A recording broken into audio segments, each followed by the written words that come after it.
Hello, my name is Marcus. I'm the compiler of a collection of therapy quotes entitled 1001 Windmills of the Mind, a collection of advanced self-help quotes taken from what's often called the psychodynamic or the psychoanalytic perspective, which long ago, as I understand, was referred to by some, or perhaps many, as philosophical medicine and narrative medicine.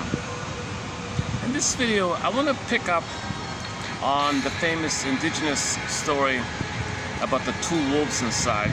Which one wins, the one you feed idea. So there was an intuition already, for 10, 20, 30, 50,000 years already, that there is what's called our regular self-system, like who are meant to be expressing our authentic self, our real self, our true self, our interest, all the capacities to love and mutuality, companionship, love, expression, and the ability to mourn, empathy, and creativity, love, and the regular self-system, where you're being yourself, your authentic self, your real self, your true self. So true self, basically. So today I'm going to use his phrase here called the self system. A real self, true self, authentic self, that kind of thing. Now, overlaid, as a kind of overlay on top of it. So here's the thing.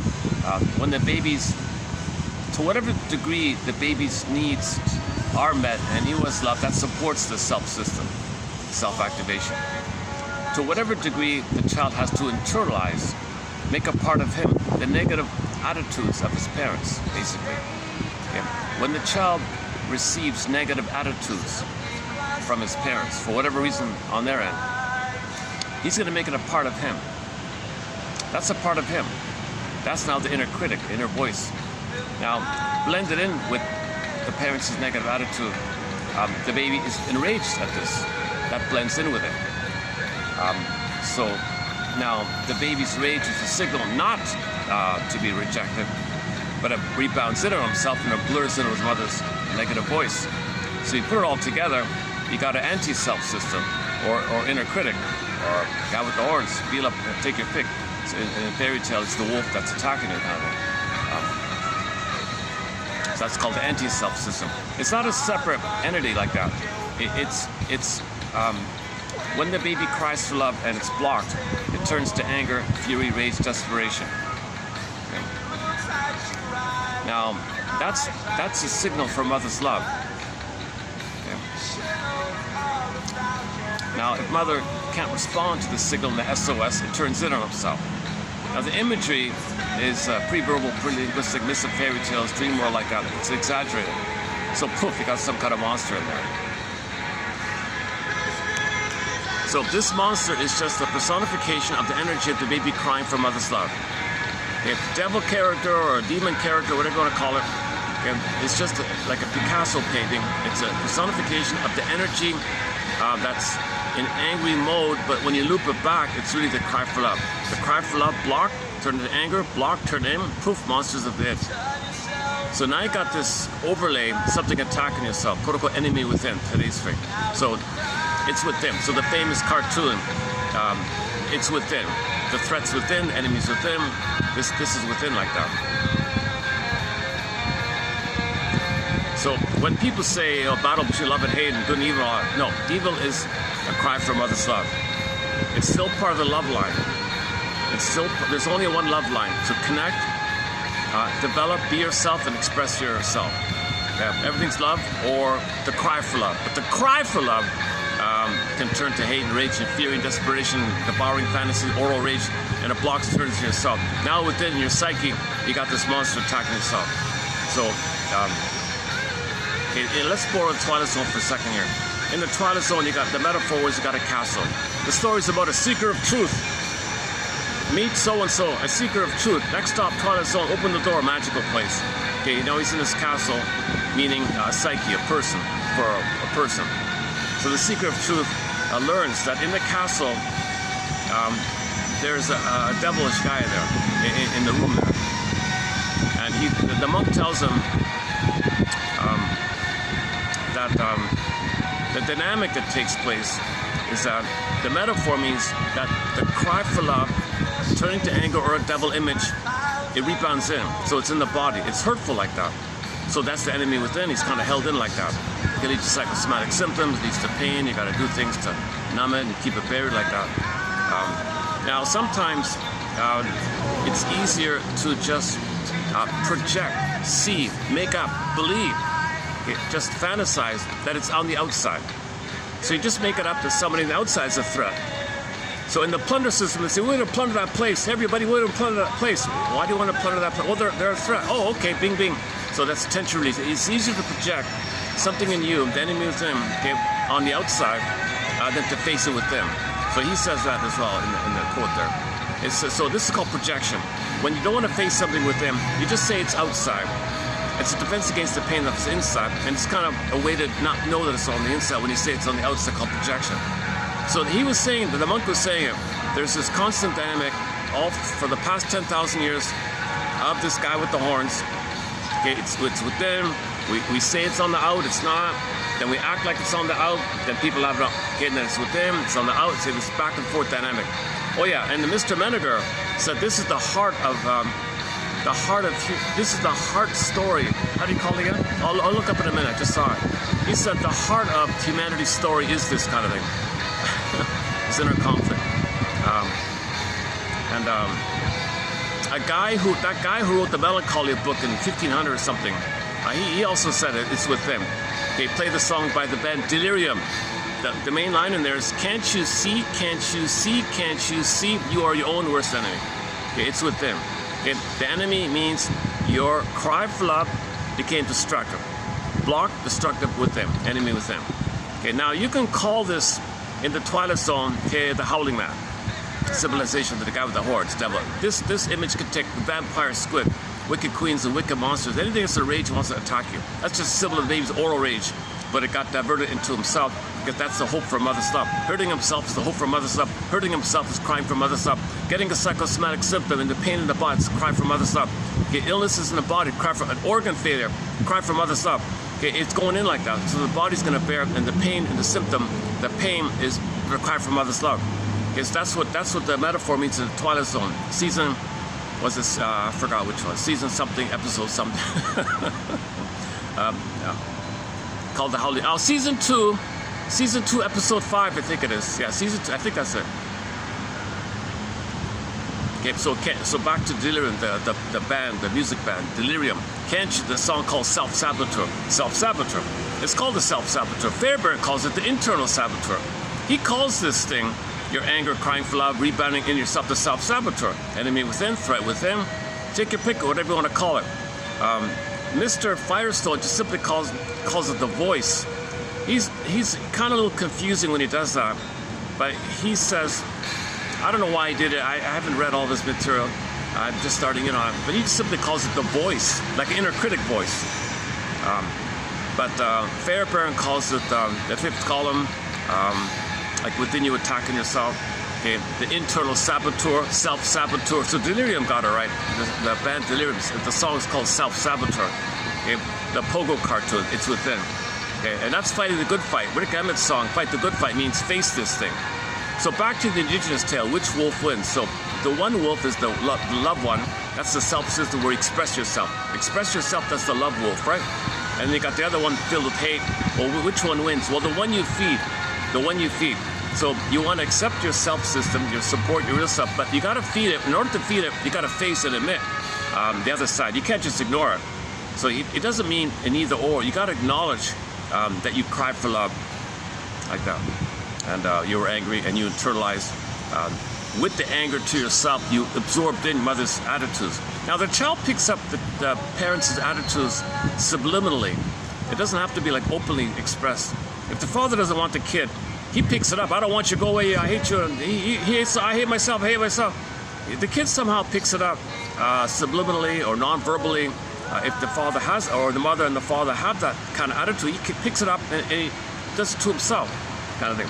So the self-help, the main self-help exercise by Firestone, it's kind of pretty elementary, but maybe it is useful to highlight. So he kind of spent his career highlighting one simple thing.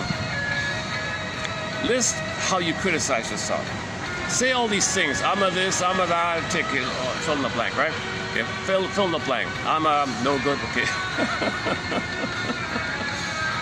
Okay, after you write your list, you might feel pretty bad about it. Hold the phone here. Hold the phone here. Change all the I's. Okay. Get an eraser or cross it out and put you. So you is sick. That separates it. Someone else is saying it to you. That's the truth of the matter. Someone else said that to you. So all those negative things you're saying to yourself, hold the phone here. Distance it. It's a you. Somebody's saying you are that. Okay. So if you say, I'm such an idiot. Okay, hold the phone here. Really, someone on the outside said you're an idiot. Okay, the father, mother, whatever, or a sibling, whoever, something you picked up and internalized. Okay, so that's the self. Once you do that, that's a huge opportunity to create some distance. So that's supporting the self side when you can stop blaming yourself and realize you're innocent. You're not any of those things. All these negative things are not true. You were born innocent, born to be loved, you're born free and all that. So this is an overlay from the outside to in, and you made it a part of yourself, and that's attacking yourself. Now, the second thing that Mr. Firestone says is, well, how are you gonna, now what?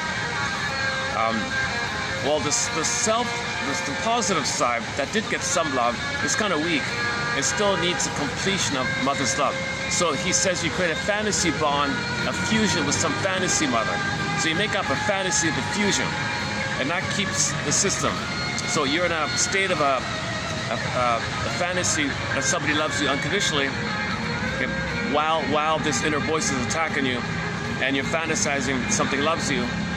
Okay, so the mother hurts you, but you say she loves me, and you're criticizing yourself. Mother's saying you're no good. Mother's amazing. That's just kind of a little model like that. Now this little system, if it's like an armor. So imagine a guy walking down the street in one of those armored things, clank, clank, very, very rigid. And he's going to go through life, in his daily life, recreating those familiar conditions. He won't try out something new. It's very stubborn and rigid, steel-like rigid thing. So that's his self. Oh, hang on. Oh, it's raining already. Oh, hang on. Well, I can't get water on the phone here also. My phone is broken on the top. Is it gonna just drizzle or fully rain? Okay, I gotta move it. It's probably gonna rain. Okay, oh, sorry. Give me a minute. Luckily, I've got an option here. Oh, sorry. It's not gonna rain, is it? What do you think?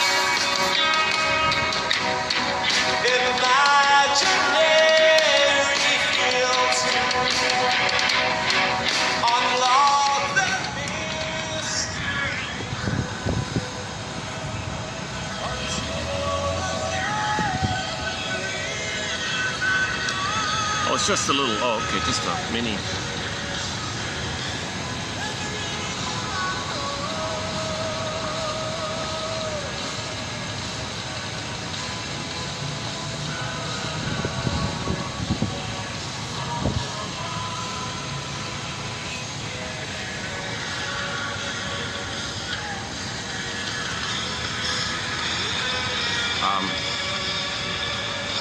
Okay, where are we here?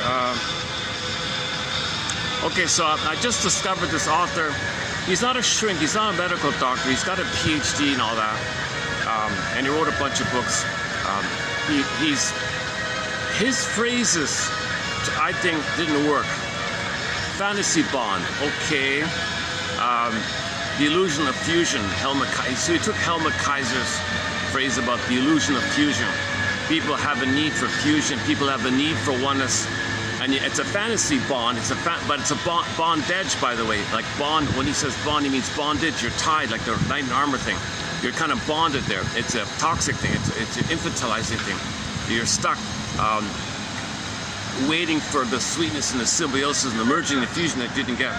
So you have this fantasy, something unconditional loves you, into a religion, loves you, and all that stuff. But it doesn't have to be that. You can substitute cookies and food and drinking and smoking and gambling, promiscuity, money, and numbing activities, and there's other things can fill in. Relationships, of course, it fills in. So he said, a guy was married to somebody just for the fantasy that they loved them, but they didn't love them. So one guy married a lady, just for her to be around, to have the fantasy that they love each other. But he ignores her. He's got cold fish. And he just brushes her off. All these examples where he's kind of cold, dismissive. But he wants her there to preserve the fantasy that they're in a oneness, but he can't behave in a certain way. So he's more in love with the fantasy, and he needs her as a prop to fulfill the fantasy, but he can't really love like that. That's a strange situation, right? So if in the mind you're dependent on the fusion of fantasy, real love would interrupt the fantasy. So real love with his wife would break the fantasy bond. Because the person of the present cannot really provide the oneness. But you can have a real relationship with somebody in the present, but he can't do it because unless he mourns and gives up the fantasy bond, gives up the delusion that one day he'll get a perfect, blissful, nursing, motherly experience, a fusion of oneness and blissful guardian with the mother the first 18 months. He's got to give that up. But he's still holding on to the fantasy. It's frozen there. So if something interrupts it, like something real, like a real love or a real, click, it clambers back to it. So she left the guy, right? She said, "You don't love me, do you?" "Yes, you're here, aren't you? I married you, didn't I?" "Yeah, but you don't love me." "Well, I married you. That proves I loved you." "No, it doesn't." Something like that. Okay, let's go back to the so famous indigenous story, right? They take the kids out to the woods. Okay, time to grow up here, learn about life. So the kids are 13 or whatever. They go to the woods with all the guys around. Okay, young guy, time to join the world of men and all that. One of the things we got to teach you is that inside of you there are two wolves. One that's real, that's expressing yourself, love and creativity. There's another wolf in you that's kind of criticizing you, criticizing others, the hate. So love and hate wolf. The kid said to the guy, "Well, which one wins? I don't get it. Which one wins?" The answer was the one you feed. But let's clarify, the one you feed, so that means you want to stay in touch with the vital self, the core self, the true self, the budding beauty, the real self system, okay? The authentic you. But to nourish it, to support it, to feed it, means you got to support it. You got to recognize the other overlay of your anger at your mother attacking yourself, okay? And that's the inner critic voice, the harsh inner critic voice, okay? The inner saboteur voice, the inner persecutor voice, or the enemy within. His name is article and book. So he wrote his book. His book is actually called that. I don't have a copy of it. So got to pay $10 for it. maybe they. You can get a digital copy for $10. Do I have it here? Luckily, he wrote a kind of an article summarizing it. So I'm going to read his parts of his article. Do I have it here? So what I'm referring to. Hang on a second. Oh, here we go. Okay, so he's got a book called Enemy Within, but it's within. Emphasis here on the within. So everybody's got a within. Okay, everybody's got anger at the mother attacking themselves. That's the enemy within. Okay. Now, the reason people are desperate to create enemies, to create adversaries, to create threats, because it's easier to put your attention and project your inner threat, your inner adversary, your inner demon, okay, on outward and say others are that. So anytime you hear somebody saying, "Oh, they're such and such, they're dangerous," okay, bing, bing, they want you to get some relief with your fantasy that you don't have to face it with them. So face it within. That's fighting the good fight. Rick Emmett sings, "Fight the good fight" means face this within. Okay, the one you feed, face. When Rick Emmett sings, "Fight the good fight," he means face this thing within. Yeah, so that's the name of the book, With Him. That's one of his last books. He just died last year, a year and a half ago, at the age of 94. He seemed like a friendly, kind of a easygoing guy or something. He's a bit of a blend. What he did was, he's a self-help guy. He's just a generic cookie-cutter self-help counselor kind of guy. But he's familiar with analytic principles. He quotes Fairbairn. He quotes internalization. So he applies some analytic principles to support his general counseling modality, because he's not a medical doctor, all right? And yeah, see the terms he has. So he calls this.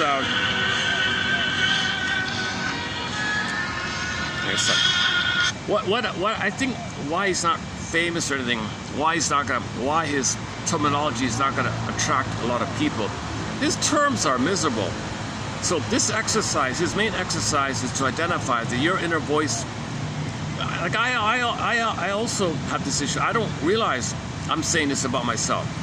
So maybe it is a very good self-help exercise. Anytime you catch yourself saying, I'm such a beep, beep, beep, beep, okay, just say you are such a do, okay? And that means it's someone else. Someone else is saying it to you. Okay, just think it's a parent. Just think it's a parent. Now, why would a child think that a parent is saying these awful things to them? Okay, so we'll answer that briefly in this video here. So stay tuned. Okay, the wolfy feed, right? Okay, so what I did was, because I don't have the book and all that, I just asked the AI thing, could you please give me a little summary of it? AI, can you help me out here? So I just said, how would a shrink interpret this book? So here's the AI summary of it, and it's pretty good. It's pretty good. So here it is here. Okay. We may interpret Robert Firestone's book, The Enemy Within, Separation Theory and Voice. Okay, that's what. Okay, yeah, back up a second. So this exercise of transforming the I to the you and the pronoun, this pronoun thing, he calls it voice therapy. Voice therapy. Okay, it's helpful. Yes, you want to admit that these critical voices are from the outside in. You made a part of it say, I. No, it's not I. It's you. You internalize it. He's helping you to recognize you internalize these negative voices. If your father said, I hate you, and you say, I hate myself, well, no, say somebody's saying that they hate you, right? Like someone hates you or something. I hate myself. You hate. Oh, they hate me or you hate me. He hates me. So you got to put it outside. You don't hate yourself. You internalize, adopt it, and made it a part of you. Because that's the thing called identification with the aggressor. That's the way the baby has to deal with the pain. It's a way to manage the pain. It's a phenomenon called identification with the aggressor, called internalization, where something on the outside, you internalize it in. So you internalize the loving thing that supports the wolf, the happy wolf. And you also internalize the negative voices, and that's the angry wolf. But the angry wolf is your anger, wanting love, at not being rejected and unwanted. So of course a child will say, Mother, stop saying you hate me. Don't use me. Don't put me in the role to play you. I mean, don't put me in the role to do something for you. I hate this. I'm entitled. Well, who do you think you are? You're rejecting me? That means the baby thinks she hates him. Oh, and then the child say, I hate myself. So if you say, I hate myself, okay, bing, bing, bing, okay, you. So you say to your mother, oh, Mother, you hate me. Oh, I see. Oh, Mother hates me. You hate me, Mother, right? Oh, I get it. So don't say, I hate myself. Okay, you voice, quote unquote, voice therapy. You say, oh, Mother hates me. Oh, she hates me. Oh, you hate me. Oh, I see. Okay, that's a separate thing. You have to have that separation where you gotta stop making it a part of you and recognize it doesn't belong in there. It doesn't belong in there. You internalize it for the connection to deal with the pain. It's a coping strategy called identification with aggressor, and known as internalization or recuperation. So the baby, that's what kids do. They just they learn. It's simply called conditioning or connection attachment theory. They're wiring in about themselves and the world by the experiences. So they're trying to understand and organize things. So that point's coming up as well. So this simple exercise where you just say the I and make it. So my mother said that. I'm saying that. No, my father said that. My mother said that. My brother said that. My sister said that. Ah, I see. Okay. And then where you go from there, okay, every therapist is going to have their own kind of approach beyond that. But hopefully at this point, if there's some relief that you're innocent, that you did it to survive, okay, mother was in pain, and you go through the forgiveness process of understanding why she did such a thing, why, and recognize didn't get your needs met, leading to some kind of mourning, or do some kind of mourning process, then you're supporting your true self. Okay, because you can liberate yourself from that. You can liberate yourself. You can free yourself. You can emancipate yourself from this mental, the shackles, right? The armor thing. You can emancipate yourself with this kind of thing. Okay, so let me just go back to the quote here. We may interpret this book as a roadmap for dismantling the anti-self. The anti-self. Hold the phone. What do you mean the anti-self? Okay, the anti-self is the internalized, self-destructive parent figure that dictates a child's neurosis and limitations. We may view this book as an integration of analytic principles and existential ideas. It translates abstract concepts of early trauma into a practical behavioral technique. Here is a breakdown of how a mental health professional would analyze and apply the principles of Firestone's book. Okay, number one, the core diagnosis, the psyche. Okay, the two wolves, okay, called the split psyche. A clinician would look at his concept of the quote enemy within as a profound division in human personality. Okay, let's pause here for a second. Let me go to the article. Hang on. He quotes a couple of people here. Menninger, where's Menninger's one? Yeah, Menninger. A constant inner conflict of opposing tendencies would appear to be the dynamic heart of the world. Oh, here it is there. That dynamic heart of the world, yourself and the world. So the outer is created because of the inner. In the inner, there's the split like that, right? Your self system, you want to love, and your angry voice to your mother, please love me, but it's attacking yourself, it attacks the cry for love, it attacking yourself, crying, brother, this system, and that's going on, criticizing you. Mother, you're missing him. So you're perfectionistic on yourself, and you can never be your own mother. It doesn't work. Now you try to be your own mother with the fantasy bond, and something loves you like that, and you got this attacking you fantasy bond, and that's the armoring. That's the defensive stuff. Now we're walking around with that armor thing. Imagine Halloween, somebody walking around with those old, ancient, medieval night suits or something. It's very limited like that. And the other one is, 1500 something. This famous Melancholia book. Every man is the greatest enemy unto himself. Back in the 1500s, the Melancholia book. And there's a few others like that. Fairbairn calls it the anti-libidinal ego. Okay, so the libidinal ego, that's the love one, right? The wolf that wants to love and express himself, the self-self, the truth. That's the like life force ego, live and love ego. The anti-libidinal ego, that's the mind of the voice of the inner critic. So this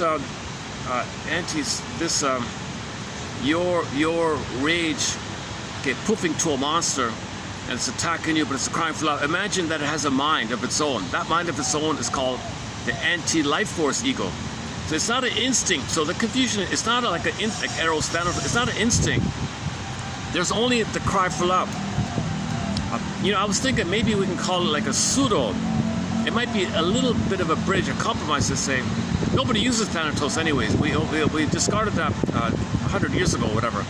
But anyways, but maybe Mr. Foy meant, it's kind of like your life force is against you. So that's like a pseudo Thanatos. There's only one instinct to love. But when you cry for love, it's still the cry for love. I mean, it's still the desire for love, the cry for love turned to anger, and anger rebounds you're hating, it's still the cry for love. So it looks like it's against you. It's not a real instinct. It kind of looks like that. So maybe you can call it like a pseudo thing, like a pseudo instinct. There's only one instinct, but it's just, so that's what it means, like divided within, like house divided within, So self-system, anti-self-system. Anti-self-system, also known as the inner critic. He calls it simply the voice.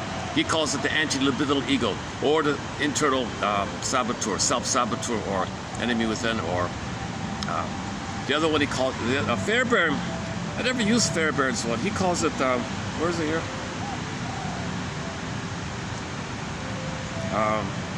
Internal saboteur. Oh yeah, internal saboteur. Yeah. My model of the self and the anti-self is more aligned with Fairbairn's 1952 conceptualization regarding the libidinal ego, life force, love, energy, life, libidinal, live, love, eros, life, anti-libidinal. But anti-libidinal, it's not really anti, it's for love, but it's anti-you because you're using yourself to be the mother instead of the mother who should have loved you, and you can't be your own mother to love you So it's against you. So it's anti-life. It's anti. You're attacking yourself, demanding that you be your own mother. So this is attacking you. Now the reality, the child does need a loving mother. So he turns to fantasy bonds, fantasy mothers. That's called the fantasy idea.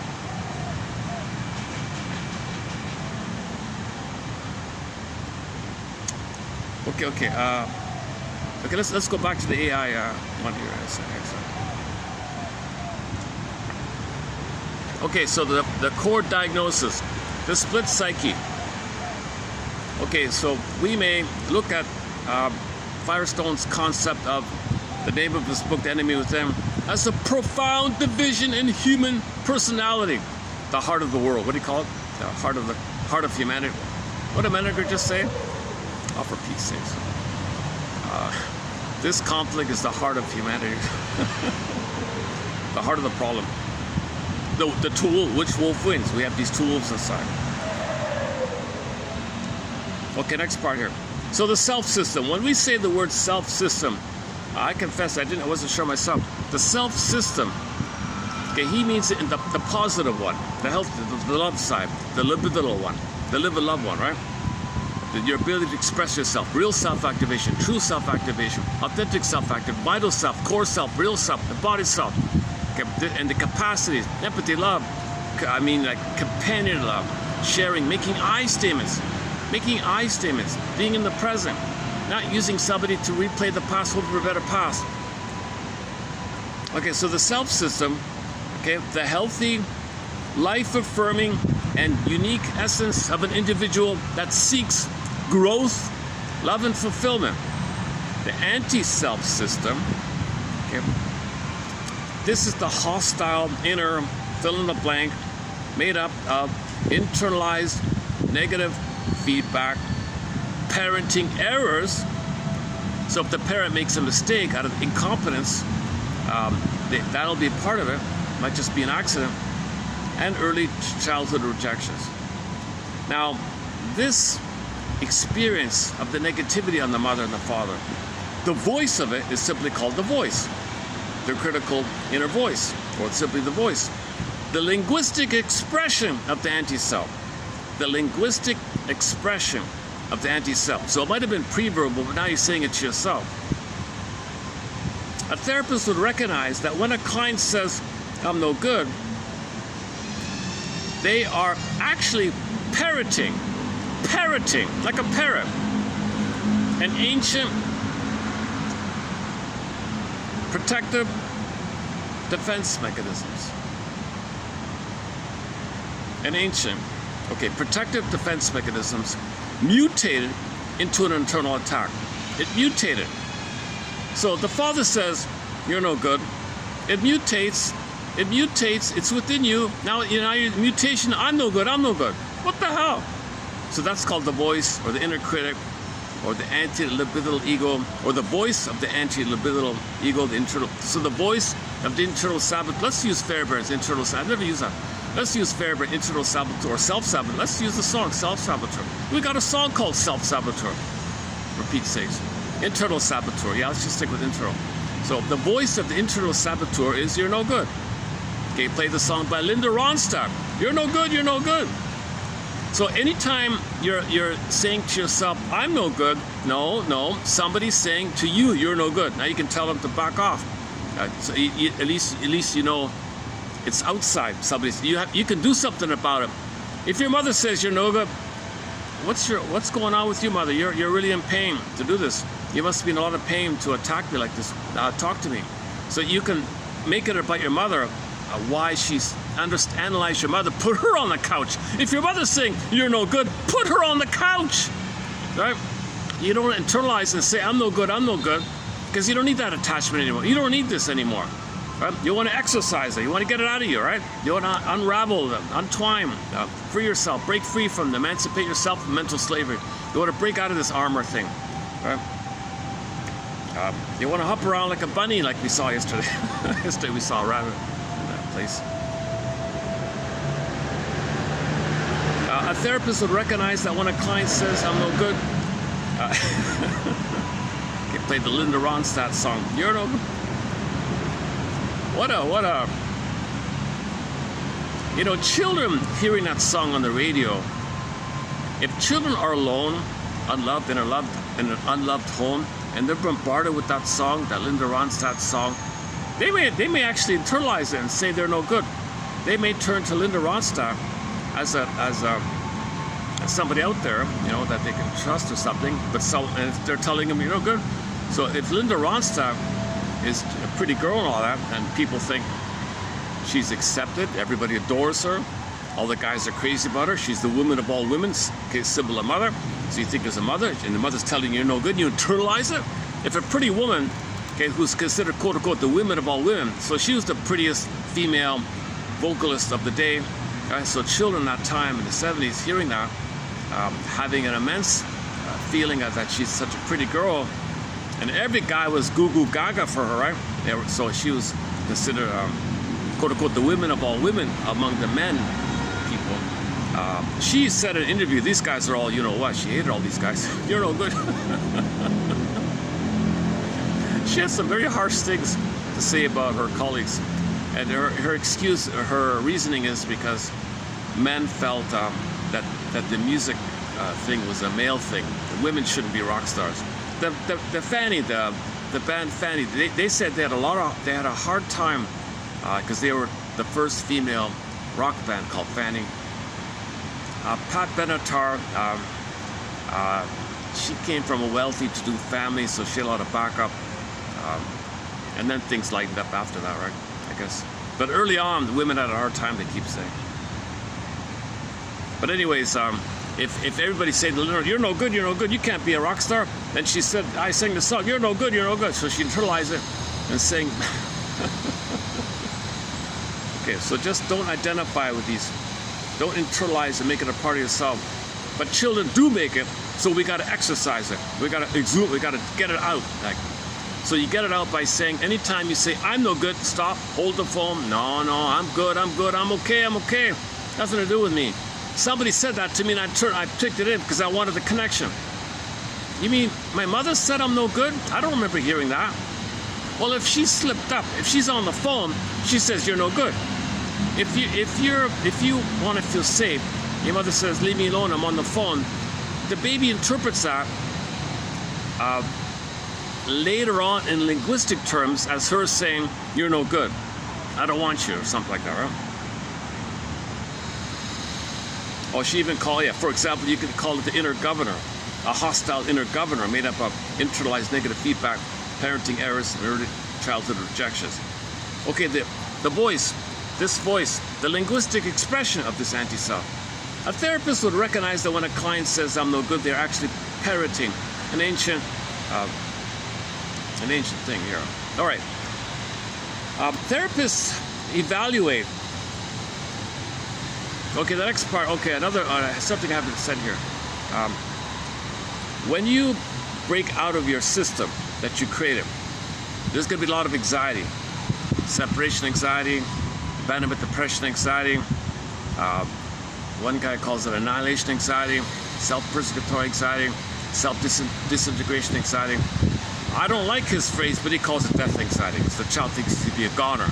So that's another problem with him. He calls it death anxiety. Nobody wants to hear that word. Nobody wants to hear this thing. So you're reading his book. Oh yeah, that's defense against death anxiety. Oh, for Pete's sake, just call it massive. Masterson calls it massive anxiety, or abandonment depression, or Coat calls it disintegration anxiety.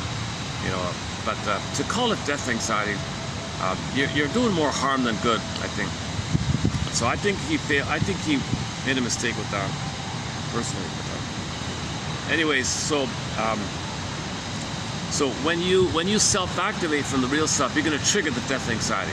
Okay, so back to master system. Self-activation over expression from the self system, the real self system, is going to trigger the abandonment depression. Okay, because you're stepping out of your shell. It's empty in there. You don't have your vital self. You don't have your core self, because remember the soul is frozen with trauma, and you feel empty inside. Now you're feeling the emptiness of the pain. That's why you created the shell, to protect you from the pain. You step out of the shell, you feel the pain. So if you self-activate, do something out of the defensive structure, you're going to feel the pain. You're going to expose. That's why people say they hate vulnerability, they hate weakness, they hate tenderness, they hate feeling, they hate love. And his example was was it the guy or one of them? I think it might have been the lady. Every time she was close to her boyfriend and had a good experience or something, like overnight, she spent the night or something and things are nice. In the morning, she hated him and shouted at him and started to pick the fight with him. It was cold fish to him. It was like a Jekyll and Hyde moment. So that's because when she tried to bond and trust the fellow, and he loved her and all that, and she started to feel a blip of it, a blip of oxytocin, a blip of connecting, a blip of love, the self-system. Whoa, the shell. She's out of the shell, and she attacked him to protect the shell.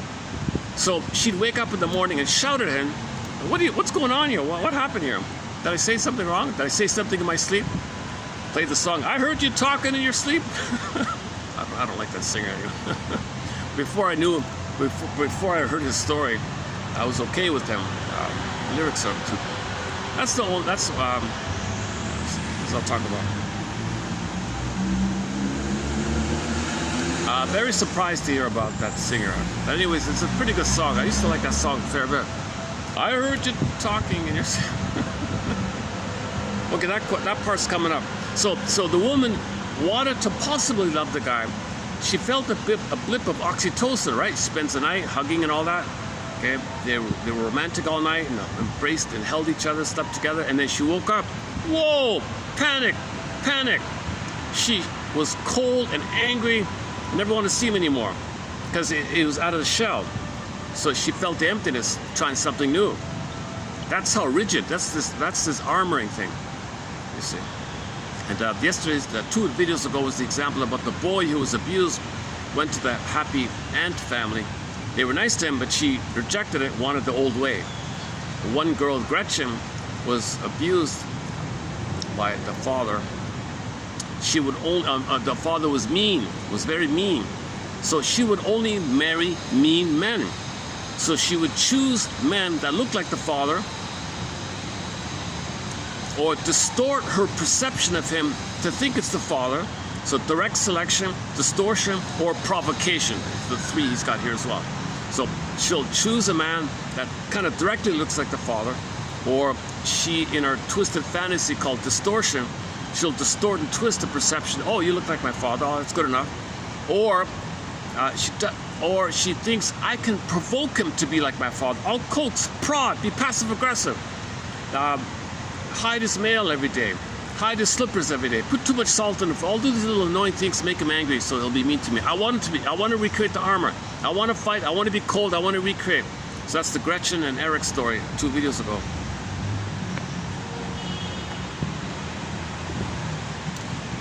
My fan's holding up. Oh my goodness.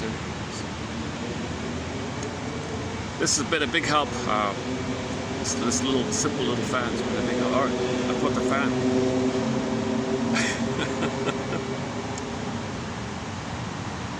Enough about the fan. So that's a voice of me saying to me, I'm talking too much about the fan. So someone else is talking too much about the fan. Oh, you're complaining about the fan. So you're complaining. So why? So that's the exercise. If you criticize yourself, okay, you got to take them.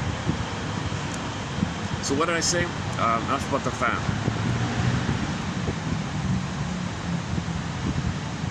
So I'm talking too much about something that's unimportant. That means somebody in my childhood told me what you're saying is unimportant. Is that it? I gotta work on it. I have to finish the book. Okay. Maybe I gotta fork out the $9.99.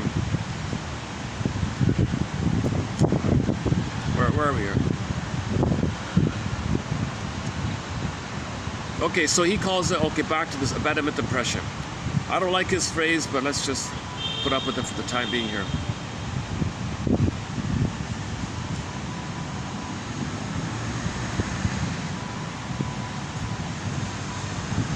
Okay, this is the existential issue, nameless. Okay, we could also call it the nameless dread.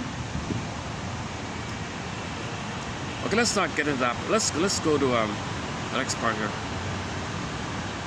Okay, the next part here is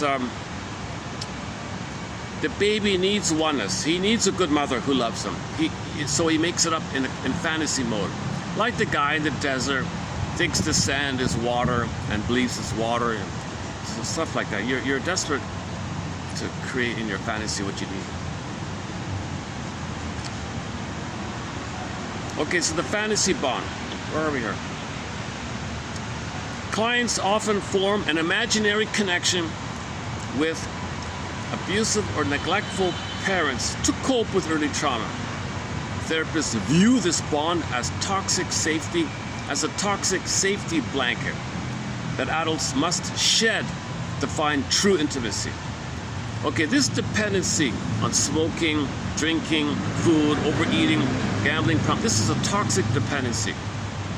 It's a fantasy bond, it's a fantasy, it's a toxic fantasy. It's harmful because you're reliving the betrayal, you're reliving the rejection, you're reliving the criticism, you're reliving you're no good, you're reliving I don't want you. Every time somebody takes that cigarette, okay, they're reliving I don't want you.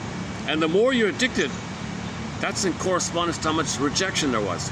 The more people are addicted to things, that corresponds to how rejected they were. If somebody's a full-blown alcoholic, they were rejected big time. Right? And now you enter into the pills area, that were rejected even 10 times more like that. So that point's coming up here. Hang on, hold the phone here. I'm not a doctor, disclaimer.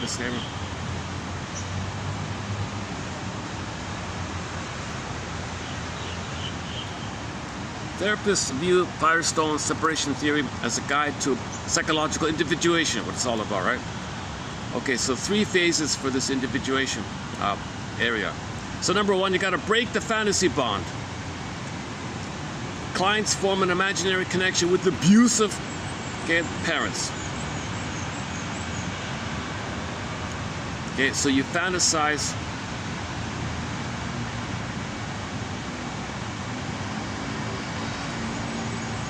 Therapists view this bond as a toxic safety blanket. So the woman who chooses the mean man, that's a toxic bond. She's craving the fantasy of the oneness with him, but she's hurting him, but she only focuses on the fantasy, a split. So she marries the guy, doesn't love him or relate to him, they don't even talk to each other, has the fantasy is toxic because he's hurting her, because she wants the armor is toxic. It's or neurosis or dysfunction means we are reliving the past in the past. Every day is a reliving of the past. It's toxic when you do. You did it once to survive, but you do it again and again, it hurts you. So the thing you do to survive later on is toxic. Keep doing it.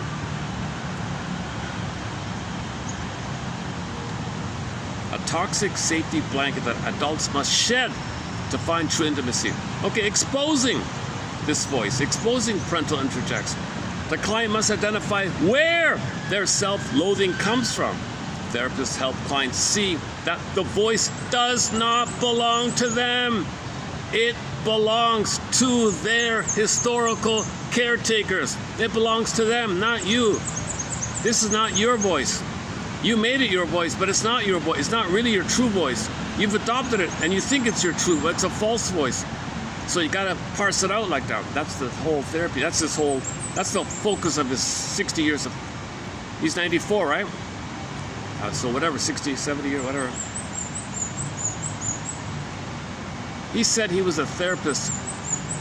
He began his career as a counselor in '57, right? And he just died, 2 years ago. Hold a second.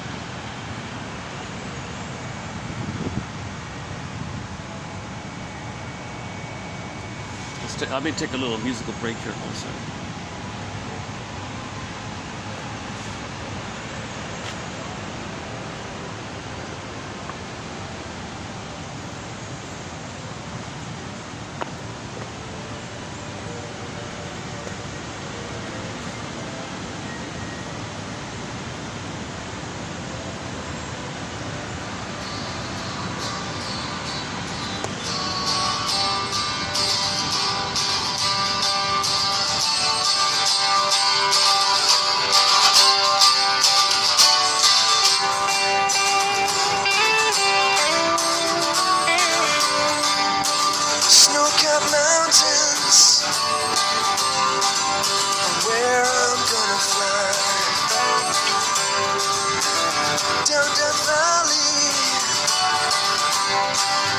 is where I go to die.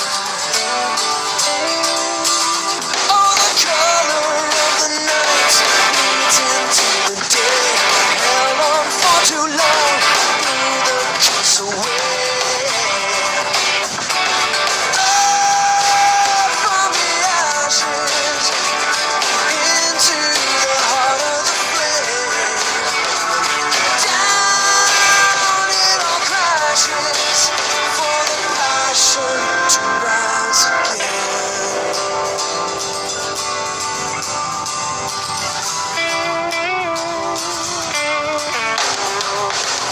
Crystal waters, where I'm gonna swim. Cold dark caverns, where the lights go dim. See the rising of the sun, waning of the moon, changing of the seasons, changing all too soon. From the ashes into the heart of the flame. Down it all crashes for the feelings to rise again. From the ashes into the heart of the flame. Down it all crashes for the glory to rise again.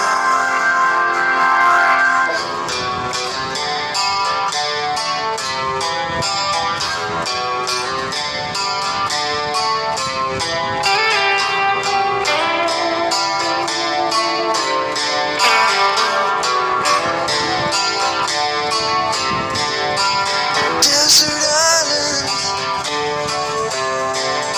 find tranquility. Light the fires, now they're burning me.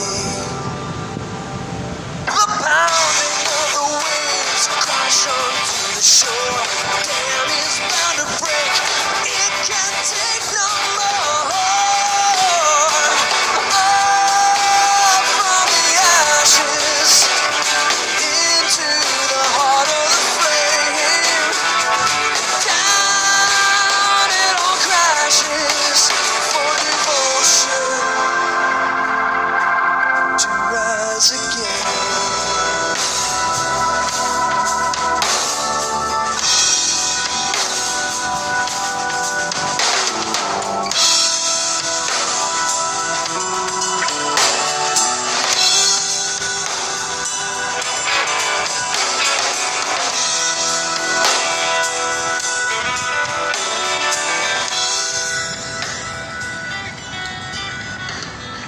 That's Rick Santers you're hearing.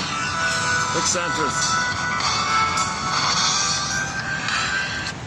If somebody's, suddenly some people just appear right in front of me, so I just give them their space kind of thing. All right, where are we here? Let's go back to the AI summary of this book, of Firestone's book here. He wrote this book, let me think. He wrote this book in his 90s. This book was written in his one of his last books. Look at that, eh? Very lucid, very, very clear. So we did the fantasy bond. You got to break the fantasy bond, okay, by the I-you thing, exercise, the voice idea. Realize that it's not your voice, it belongs to your parents. The ultimate goal, of course, is connecting with your real self. Following this and then supporting your real self. So this voice exercise, they call it here shifting to second person.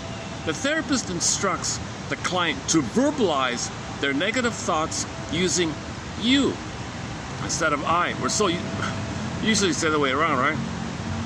Instead of blaming, you make an I saying, "Oh, when that happened, I felt such and such." That's different. That's the real self side. So it's flipped, right? With the authentic self, when you feel pain, you blame someone. It's a defense mechanism. But for the anti-self side, that's it. you're saying I, it should be no, someone else is saying that to you. So back to the you part, right?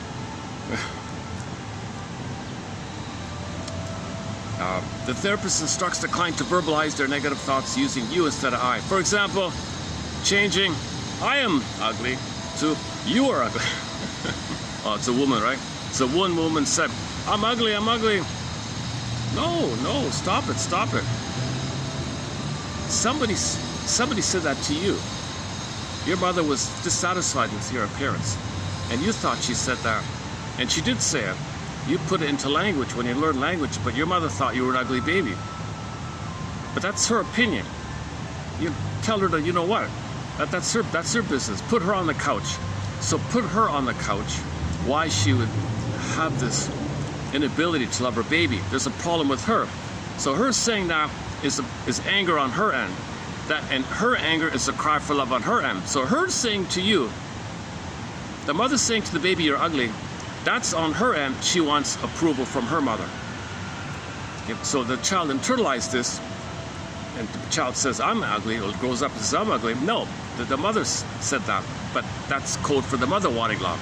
So you gotta like layer, like loop things back like that. It's called a stream of consciousness, free association. Looks like my fan is gone. Oh boy, in 5 minutes you're gonna see perspiration all over.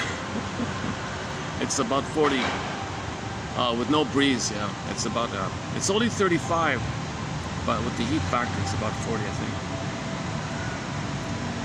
Okay, so doing this exercise creates distance between you and the problem. Okay, this issue of existential dread. Okay, a clinician heavily uses Firestone's inclusion of existential. So this is abandonment. We're talking abandonment depression. So when you break free from your script, you're going to feel anxiety. That's called existential dread. The book argues that as people begin to break their defenses and live fuller lives, this fear that comes up increases because they finally have a life worth fighting for. Fighting a good fight. A therapist would interpret this as a warning. True psychological growth will trigger deep anxiety, and clients must learn to tolerate this discomfort rather than retreating back into self-sabotage. That's pretty good, eh? It's kind of like, this is a variation of Master's axiom, basically. An analyst, a therapist would interpret the anxiety that you feel when you do something for your real self as a warning that you'll be triggered.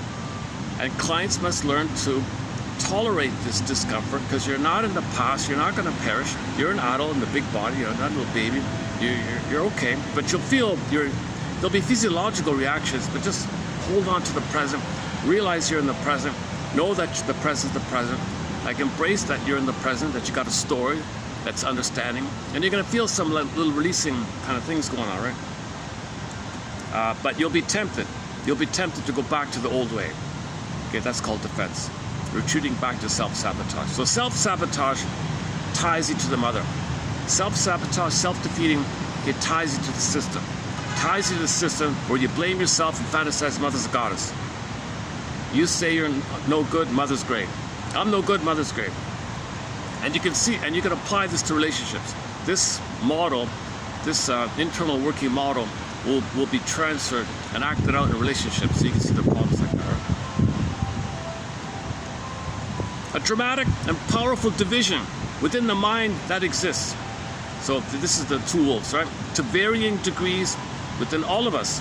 Acknowledging this split is not only crucial to understanding human behavior in general, but it is also fundamental to comprehending psychopathology.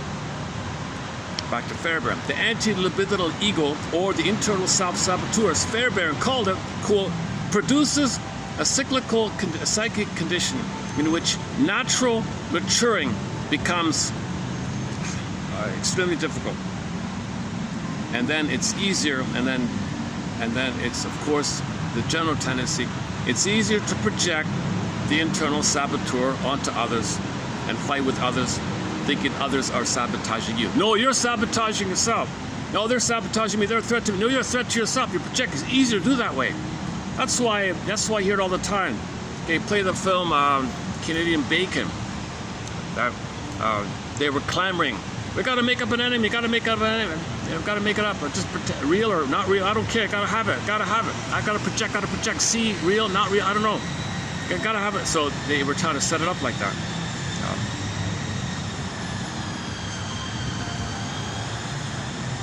It's kind of sad, right? So if we can recognize this, you know, there's a huge healing shift when we can face man in the mirror. Look within the mirror. Okay, Michael Jackson, man, you want to heal the outer thing. You don't want. In order to not see these imaginary fantasy threats out there, you look for the threat within you. The threat within you is your anger at mother attacking yourself. That's a threat within you because it causes pain. That's a threat within you. So you got man in the mirror. You want peace in the world. You got to face the man in the mirror. Man in the mirror. Okay, as above, so below, inside out. The out is a reflection of the in. The sociological is a reflection, a manifestation of the inner state. So heal the inner state, and the outer will reflect that. Common, ancient idea from Heraclitus, right? As above, so below. Okay, that's in the pipeline. That one there. That's going to be in 36, I think. Now let's read through 30, 34, and 5 here. Okay, so this. So what now follows will be a little more about this voice idea. Let me take a. Let's just keep going now. Yeah, let me do some perspiration management. Let me take a perspiration management moment. Let's choose another song here. Is there something we haven't played in a while? What's that? Oh, Cactus. What about Cactus? Oh my God! No, that's too sad. It's too melancholic.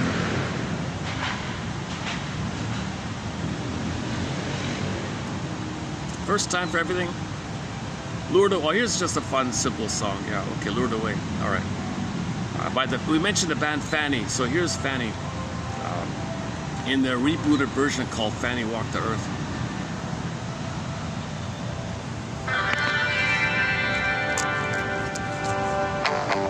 I'm not starving, but I'm kinda hungry. My heart beats. I'm not exactly dying, kinda living. It's kinda dying. I don't feel like singing. I'm not flatlining. I still got a pulse. Not flying, not good enough. Nothing's wrong. That ain't right. You don't hear me laughing. I'm lured. My change is gonna put you through. Lured away. Story is the same. Being good is nothing new. This dim lighting, it's a black hole. I'm coming to. Time to fully wake up. I gotta burn. Don't wanna give it up. Baby, I'll start sleeping at night. It's fucking scary. I kinda like this. Nothing is normal. No problem with that. Got all these questions. I really like that. Now I feel like singing. I've been lured, yeah. Change on you. Lured away. Sorry for my change, but what it's gonna do to you. I've been lured. I'm taking all lured. There's nothing that you did or didn't do. Lured away. Now everything is changed 'cause I've been lured. Yeah. I'm not starving. I'm still kinda hungry, kinda living. It's kinda dying. I didn't plan it. Damn it, oh man. Watch me flying. I'm loose.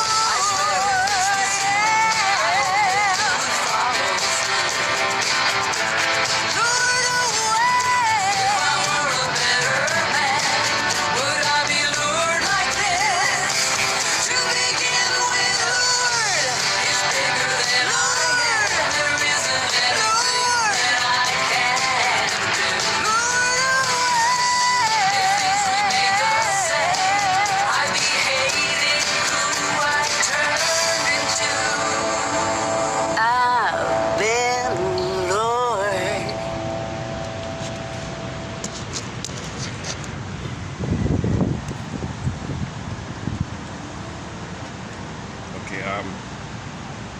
let's continue here. Human beings seek security in fantasies of fusion. Hold on. I'm plugging that. Battery.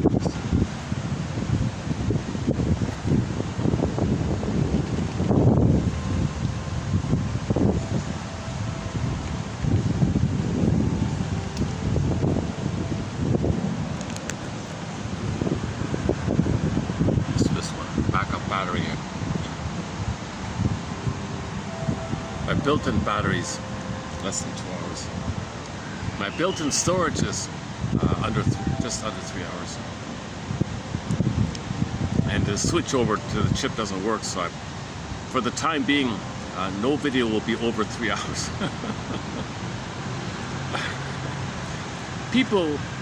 We seek security in fantasies of fusion. So the fantasy bond means you're one with something who loves you blissfully, unconditional. Yeah, it's in your mind like that. So children definitely do that to survive. In an attempt to heal the fracture related to interpersonal trauma, compounded by all the anxiety.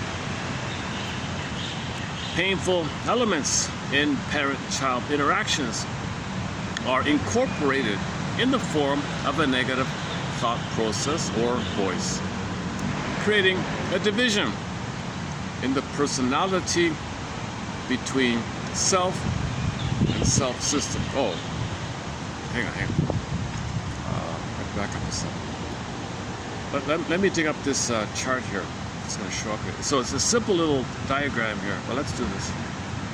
So imagine this as the two wolves. Which wolf wins, right? So, oh.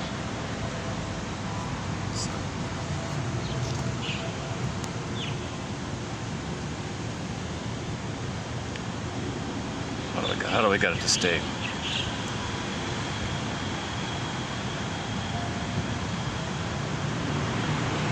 If I do it like this, then it flips on me, right? Because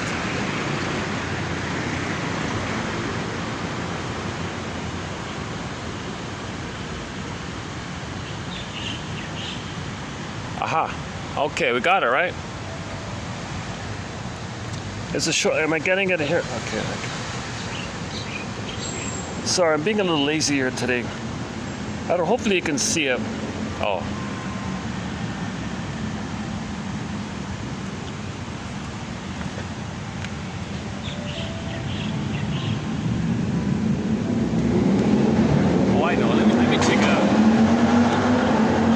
Take a screenshot of this, right? Oh, sorry, let me try this.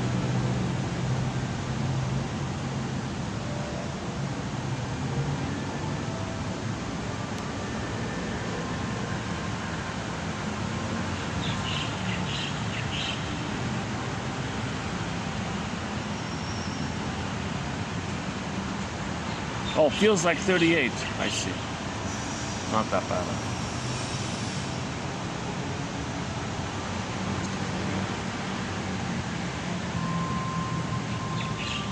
Screenshot. How do I get the screenshot?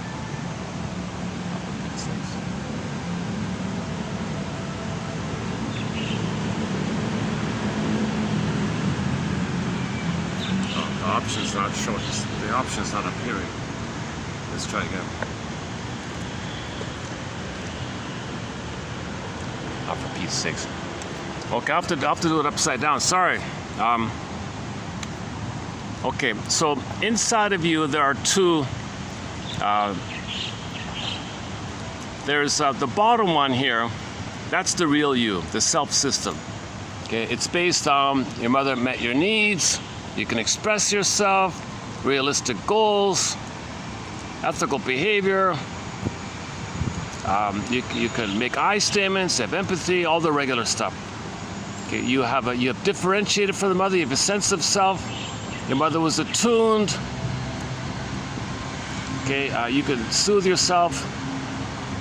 You incorporated positive attitudes that allowed you to be yourself. Realistic, positive attitudes towards self.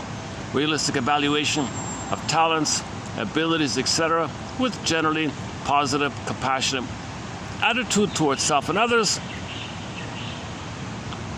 ethical behavior towards self and others. So that's the normal one, right? The self system. So that's the love wolf, the wolf that loves. Now overlaid, like sort of on top of it, I guess, or overlaying it, or what's barraging you, okay, is this other system called the anti-libidinal ego. So this is the libidinal ego, the live and love ego, the mind in you that wants to be real and honest and all that, fighting the good fight. This is the fighting the good fight ego, the expressing what's authentic about you, your embodiment, your soulment, your vital self, your core self. It's ethical, it's moral, it's virtuous, everyone's better off, neutrality. You feel real and alive. It's companionship love. You don't use people. Your humor is playful, not at somebody's expense. It's healthy, moral, etc. Now what's kind of overlaying it? He calls it overlaying it, or like a derivative out of the failure of this. Like when this need for this was unmet, it turns to this. This top one is a cry for more of this. This says, I want more of this. This top one says, I want this. Mother, I want this. Now it's attacking you because you're turning to yourself. So this is called the anti-libidinal ego. Internal saboteur, fifth column. Okay, whatever you want to call it. Okay, he calls it the thing within, fill in the blank. So this is based on, okay, destructive parental behavior. Okay, misattunement, lack of affection, rejection, neglect, hostility, permissiveness. Okay, there could be accidents and moves and separations. Okay, then the child develops a fantasy bond. He doesn't differentiate. See, on the healthy one, see the second part there, you can see the second part, he differentiates. He's different from the mother. He was one with the mother, felt safe to differentiate, self to be himself. He differentiated. Like without two people, it's like called whole object relations, two people. Here it's still fused with one, fantasy fusion. Okay, the fantasy bond. The fantasy bond, okay, core defense furthers a self-parenting process made up of both the helpless, needy child and the self-punishing self. Okay, so now so this fantasy bond is then going to lead to smoking, drinking. Okay, so self-soothing attitudes and. Okay, so vanity is going to be here, narcissism going to be addictive process and addictive patterns and sublimating beliefs and alienation from self and others. There could be paranoia, self-defeating things, the smoking, drinking, gambling. And at the same time, your inner voice is attacking you, right? Your voice is going on inside, right? So that's the anti-self system. So self system, okay, libidinal ego, anti-self system, anti-libidinal ego. Okay, the wolf that loves, the wolf that hates. But the wolf that hates is just overlaying and attacking you. But this is a cry for mother's love. This whole thing up here is a cry for mother's love.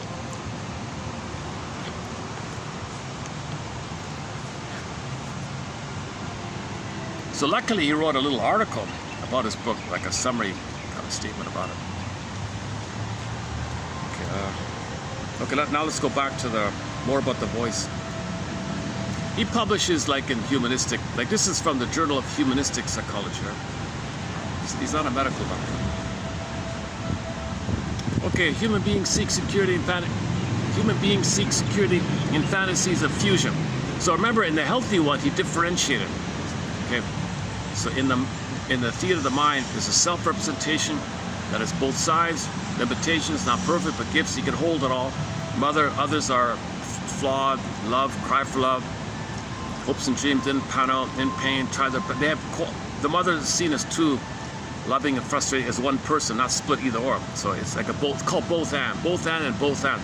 We are a both and, others are a both and. That's called a mutuality. That's called differentiation. You need differentiation to be yourself, vital self, true self. You need differentiation. If you're fused, you're not yourself. You're still one with this fusional thing, right? And it's a fantasy. It's even a fantasy. It's a need for fusion. You see, really in an archaic kind of place.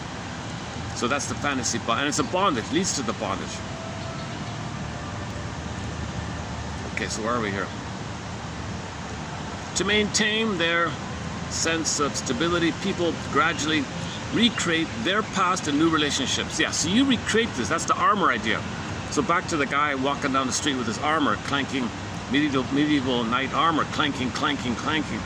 Not rigid, can't do something new, very uncomfortable, extremely, but safe. It's safe, but it's limiting and restricting, empty and hollow, and he's can't enjoy or love. There's no warmth or affection. He's schizoid, detached, cold, steely, right? Can't love, he's not gonna affection or tenderness.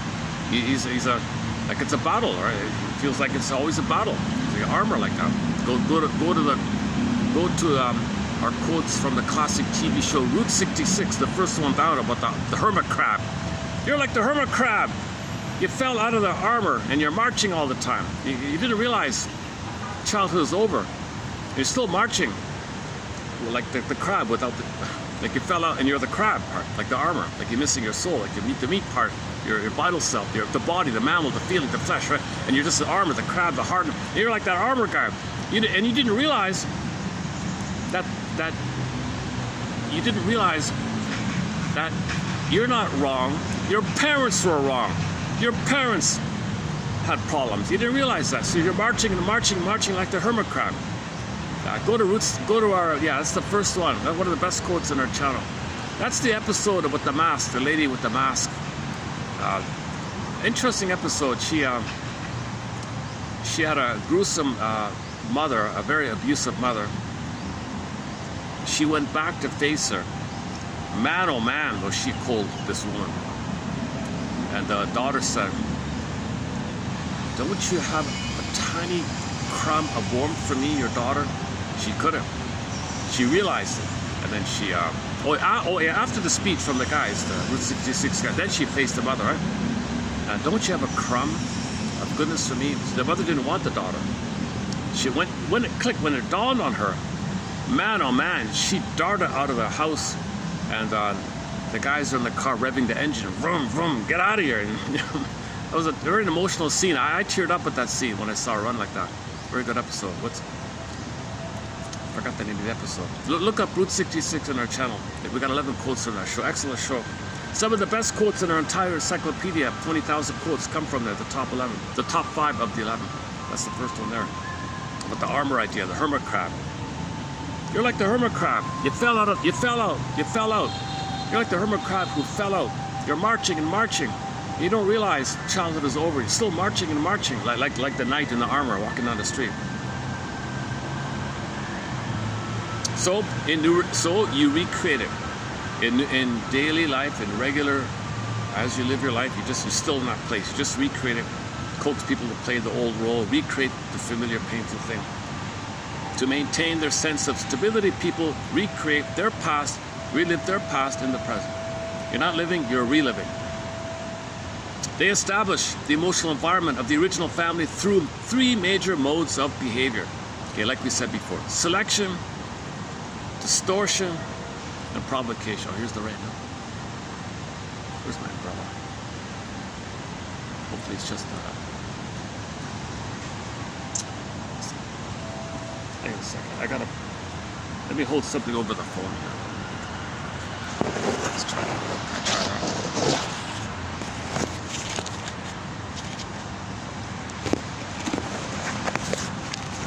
I'm trying to block the. That should be okay. Yeah, okay.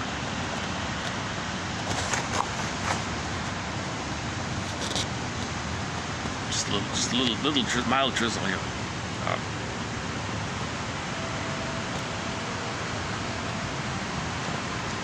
They established the emotional environment of the original family home through 3 modes of behavior: selection, distortion, and provocation. So somebody looks like the person in the past, or you see it that way even though that they're not like that, called distorted. So you select directly, distort it so it fits it, or provoke it to fit it, like twist it, like wrench it, like the wrenching idea. That's called projective dedication, where you coax and prod them to do the thing you want in the past. You're trying to recreate the past. That's the armor idea, still marching with the armor. Just you can't get out of it, you can't try something new. And doing something new would bring up all that anxiety. He calls it death anxiety. So it's defense against anxiety, you revert to the fantasy bond. So smoking, drinking, gambling, promiscuity. It could be substances, it could be activities. New Age thinking is a good one for there. New Age thinking is all about that. New Age thinking, the whole New Age movement is about giving you the fantasy bond, perpetuating your fantasy bond with New Age abstract ideas. Something is vibrational. Universe loves you. Vibrational, transforming energies. Energies, vibrational, transforming, powerful. It knows you, loves you, sees you. It's everything. It's all. You're one with it. You're one with it. So that's you're one with the symbiosis. So when the New Age people say you're one with this, the universe being this powerful universe, energizing and warm and transforming and energizing and vibrational. You're describing the breast, missing breast in the mind, missing fantasy fusion. You're one with, imagine one with that. So you make it up and you transfer the made up fantasy bond to something else. And after you do that, relationships, you do that with other things and food and stuff like that. John F. had a guy who quit drinking and went to the some cult thing. It was just a transfers. Call it the hope of dope instead of the stuff like that. Stop raining? Okay, hang on. Okay.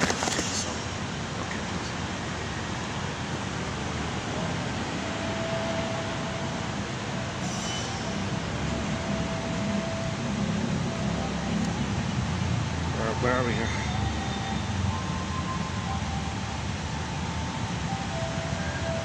Once a fantasy bond has been established within a couple, symbols of togetherness and images of love strengthen the illusion of connection, whereas genuine experiences of love and intimacy may intrude on its defensive function. So they'll put on a show that they're a happy couple, expensive ring and diamond, all the accoutrements to show that they're a perfect happy couple. That's all symbolic fantasy fusion. Meanwhile, nothing's going on like that. So you're doing that for the fantasy, not for the real thing. Many people sustain a fantasy of love and unity while behaving toward their partners in ways that do not fit any reasonable definition of love. So you're shaking your head. There's no love here. They hate each other, cold and ew. But the show in public is just for their own fantasy.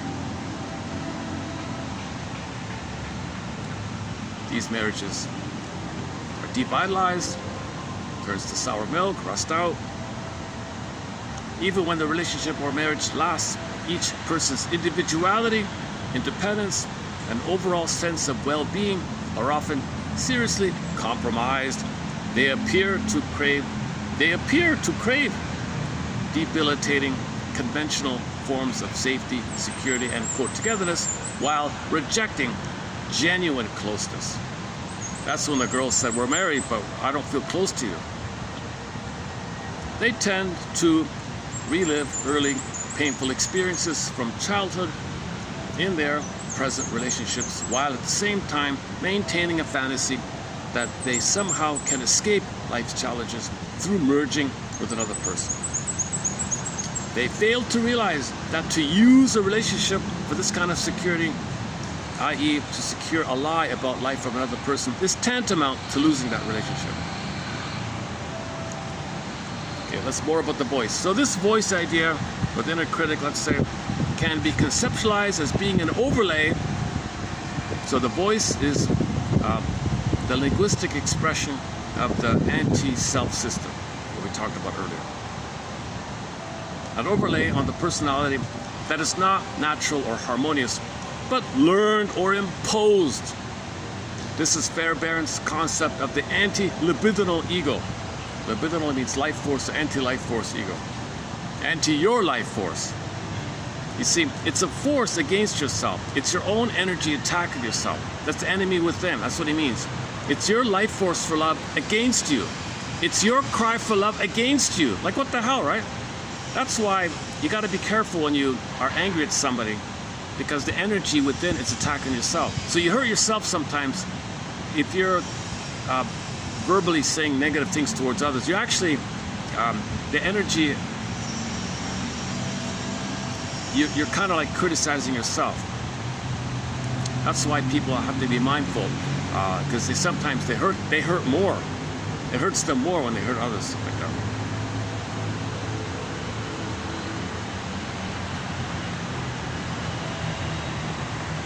you're better off just okay, hang on, where are we? Fairbairn's concept of the anti-libido ego. Many people develop, okay, next part here. Okay, this is the romance area, the bedroom area. Many people develop negative thoughts after intimacy, however it went. Some people even appear to change character immediately afterward. For example, becoming cool and aloof or argumentative. When a sexual experience has been particularly gratifying and emotionally meaningful, self-protective voices predicting negative outcomes come into play. Okay, so this is the story about, I think she slept over. Was it the woman? I don't know, or the guy? I forgot. Somebody slept over. They were dating and she slept over. Things went well. They had a happy evening. They slept in each other's arms all night or something. They were very bonded, very close. But when she woke up, click, Jekyll and Hyde. Because the bonding, the oxytocin, you know, you're sleeping together, you're going to have some oxytocin maybe, right? So click, the oxytocin of her. That's the childhood memory of bonding with the mother. The pain came up, system, protect system, back off. So she woke up and hated the guys, picked a fight with him, and I'm going to never see you again. What that? We just had the best night of our lives.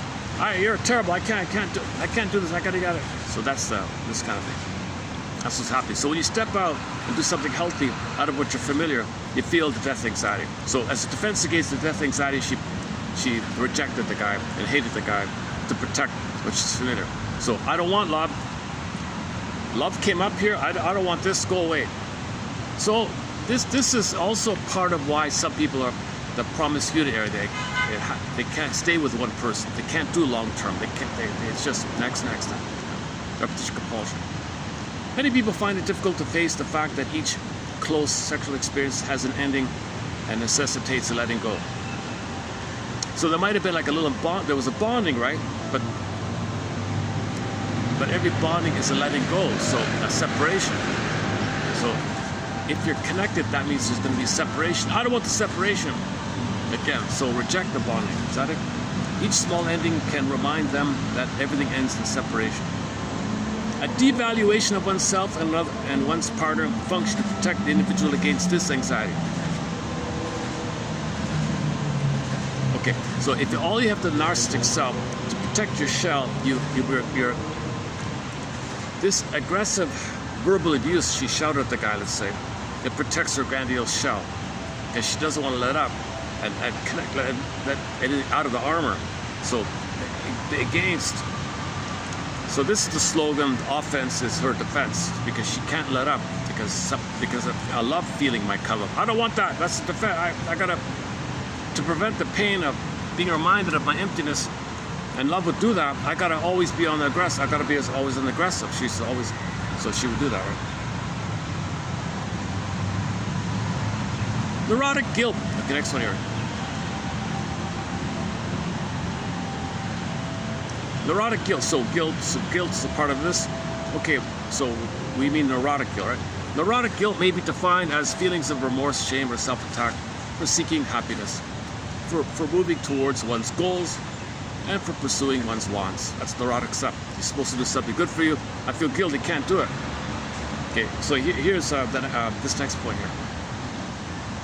So here's a point I think that's he found here from Arietti from Italy.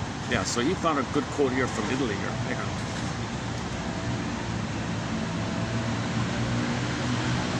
That's what Firestone was saying yesterday in the quote. We need these variety of analytic voices from around the world. We need this. It's pieces of the puzzle. They're all little candles to illuminate. But he went on a rant about, you know, the whole pill industry is diverting attention away from the analytic area. So, in the outer world, we could say psychoanalysis is the self system, and the drug company is the anti-self system, right? So you got the two. So we got to put the drug system on the couch. You know, why is that happening? Well, greed. Well, what's greed? You want mother. You don't care about others.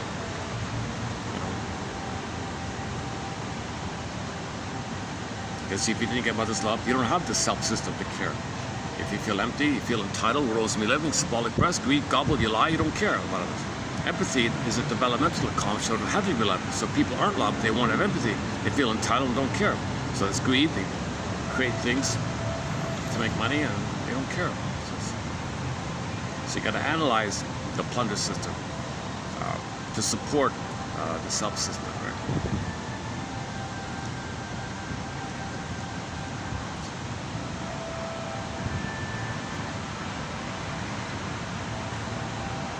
Neurotic guilt may be defined as feelings of remorse, shame, or self-attack for seeking gratification, for moving toward one's goals, or for pursuing one's wants.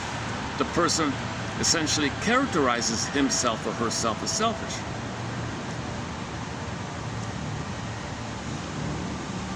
This form of guilt reaction appears to be related to emotional deprivation, parental prohibitions, and faulty training procedures in childhood.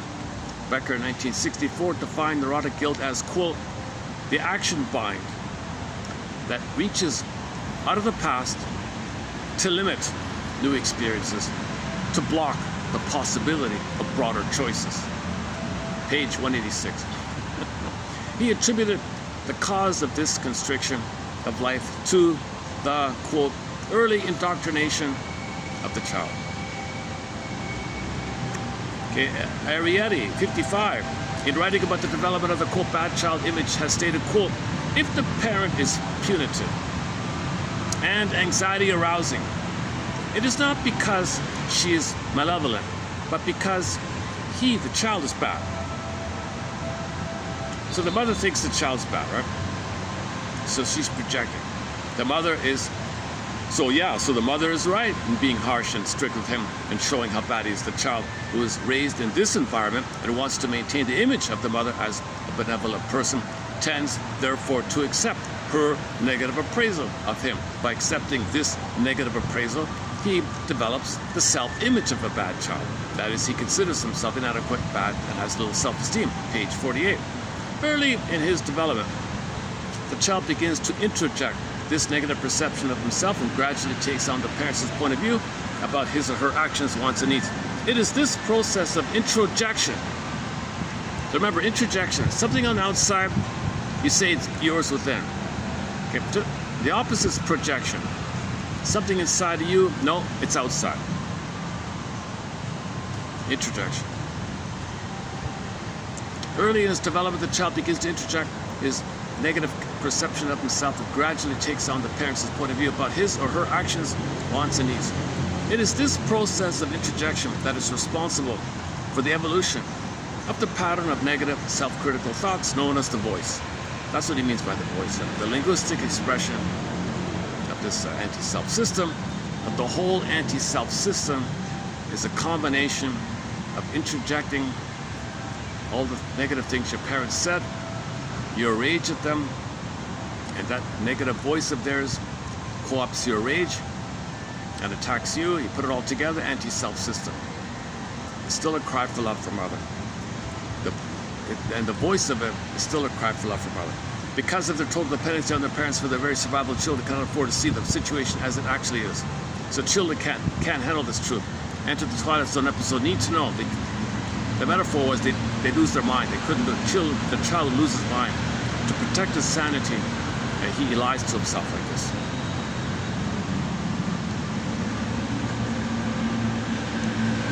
That their parents are unable to meet their needs. When parents withhold their love from their children, the children, distort themselves, hoping to change themselves in order to earn this love. They have no choice but to think that there is something wrong with them if they are not loved. Therefore, children tend to idolize their parents, that is, repress any awareness of their parents' inadequacies, and instead accuse themselves of being selfish, greedy, in relation to their desires. As adults, people rationalize their habit of limiting themselves in an ever-widening range of situations, and as a result become increasingly alienated from themselves as vital, feeling human beings. Okay, this Fairbrett calls this the quote-unquote moral defense. He cannot know mother's hurting him. He makes a fantasy about mother's wonderful. Okay, this anger at the mother and the mother, what the mother says, and the anger of her, put it together and split off. It's attacking it. So it's considered like a separate thing. And you want to protect your fantasy bond, so you always keep it separate. So that's disturbance. And you want to project that on outside? What the hell? It's all part of your own system. So that's why and people got to protect themselves from your paranoid projection, because you're not looking in the mirror. You got to. Reuben Fine says the age of self-knowledge, the age of self-awareness. And we have enough knowledge now to enter into this age of self-awareness. He says it too. This guy.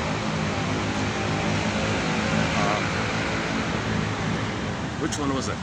Both guys, yeah. Frank Summers and this guy here, Robert Firestone. Both of them said there's enough information to support the self system, the vital core self, the real self, the true self, the embodiment self, by identifying the anti-self system and how that's there. How is it there? Well, like we said, you didn't differentiate. You have a fantasy bond fused. Okay. So that's one angle. The other angle is your anger to your mother rebounds into yourself. It blends in with the actual negative experiences and your anger at it. So it's very harsh like that. And that's attacking it. And the linguistic expression of that thing is the voice, he calls it, or the inner critic, or the system is called the self-saboteur, or the internal saboteur, or whatever you call it, or the devil, or whatever you want, right? It just means you want mother's love. It's just, the whole anti-self system means, I want mother's love. I want her connection. I want safety. I want to have my love food. Love food. Oh yeah, love food. That's coming up here in the next one. Let's continue here. Now let's go to 3035. Let's continue here. Internal fantasy processes are inextricably involved in the etiology of addictive personality disorders, habit patterns, and attachments. Okay, so the fantasy bond, okay, can be transferred to addictiveness because you're addicted to. This symbiosis is considered addictive because the baby is in a delirious euphoria, oceanic bliss, no time, no space. It's considered oceanic ecstasy. Okay. Oceanic one is bliss, unio mystica, participating mystical stuff, right? So, and you're there, and you want to keep triggering it with food, cigarettes, alcohol. So you become addicted to it. Internal fantasy processes are involved in the etiology of addictive personality disorders, habit patterns, and attachment. Children deprived of emotional sustenance, threatened by separation anxiety, attempt to form a fusion through fantasy processes. The capacity for imagination is partially satisfying of primitive drives.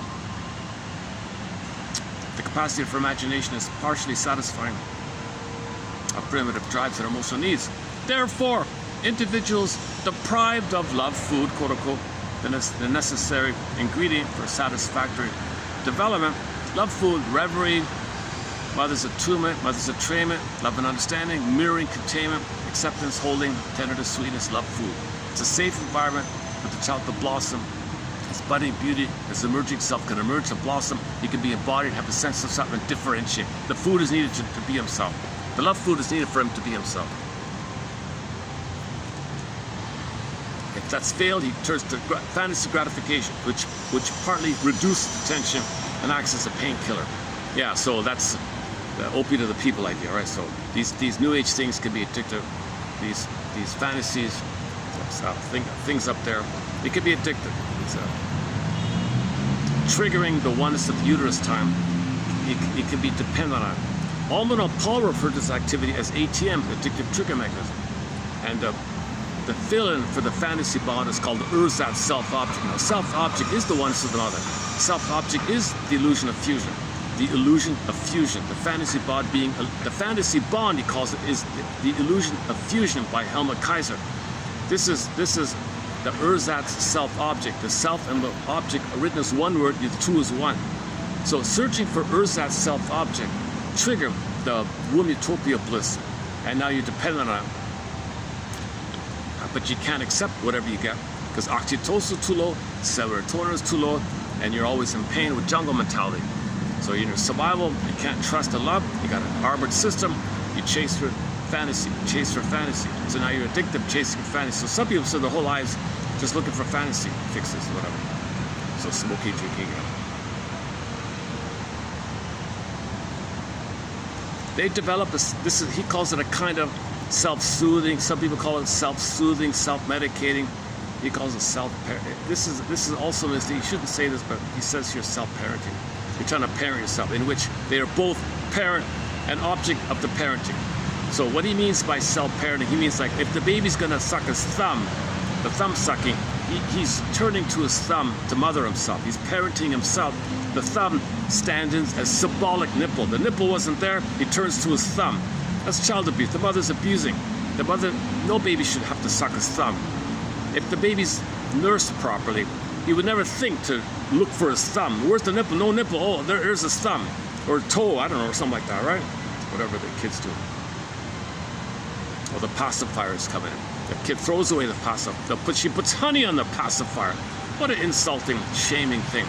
The child takes if the mother gives the baby a pacifier or a plastic rubber nipple, whatever it is. Okay. The message the baby is getting is, I hate you, I reject you, I'm not going to give to you because you're no good and unworthy. That he internalizes and says that to himself. I'm unworthy, I'm rejected, I'm no good. Okay? So the mother doing these little things translates for the baby that he's not worthy, he's unlovable, he's worthless, he's a you know what, and so on.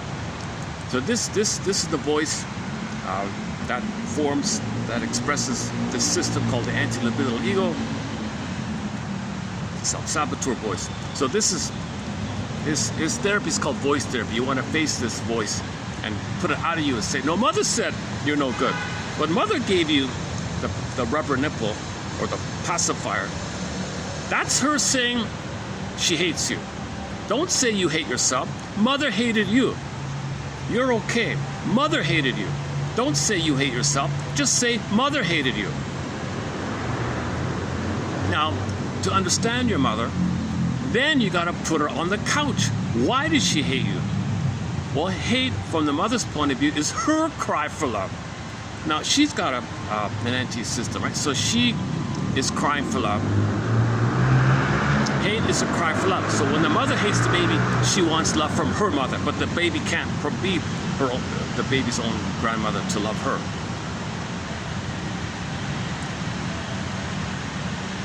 Okay, reliance on this self-support system is proportional to the degree of deprivation. So imagine that, right? So that's the interesting sentence. So it gives you a little empathy. People who are dependent on certain things. Like I see smokers all the time. Jeez, now I have an extra kind of empathy for them. So people who are chain smokers or whatever other related item they're using. Okay. To the degree they rely on this is the degree that they were deprived, love starved. Later, adults feed themselves more directly with food, alcohol, and various chemicals, as in eating disorders or substance abuse. Reliance on fantasy processes tends to be progressively incapacitating, as dependence on fantasy interferes with real goal activity. So the more you do this, the further and further away you are from yourself, right? If you're getting older. A negative spiral of frustration, fantasy, and addiction, followed by increased frustration, is set into operation. Negative loop, right? When addictive patterns are acted out in personal relationships, they jeopardize couple and family relationships. Addictive patterns can come to be preferred over satisfactions in the interpersonal environment. People fearful of taking a chance, again, develop an inward style in which risks are limited and achievements are curtailed. Thus, all human beings exist in conflict between an actual pursuit of goals in the real world and a reliance on former fantasy gratification. There's the crux of it all, right? You want to be yourself.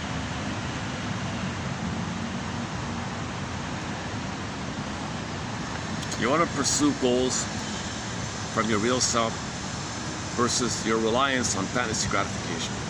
Neurotic symptomatology, character disorders, and painful experiences in everyday life are closely related to a negative resolution of this core issue.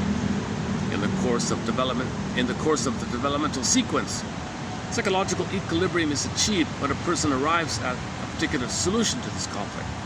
Some kind of homeostatic thing, right? This equilibrium is often attained at the expense of satisfying object relations and is threatened by warm or constructive events that contradict earlier painful and traumatic experiences. So there's the huge, famous paradox. You want something good, the moment you get it, you hate it, you reject it. No, give me back the old, painful, familiar thing.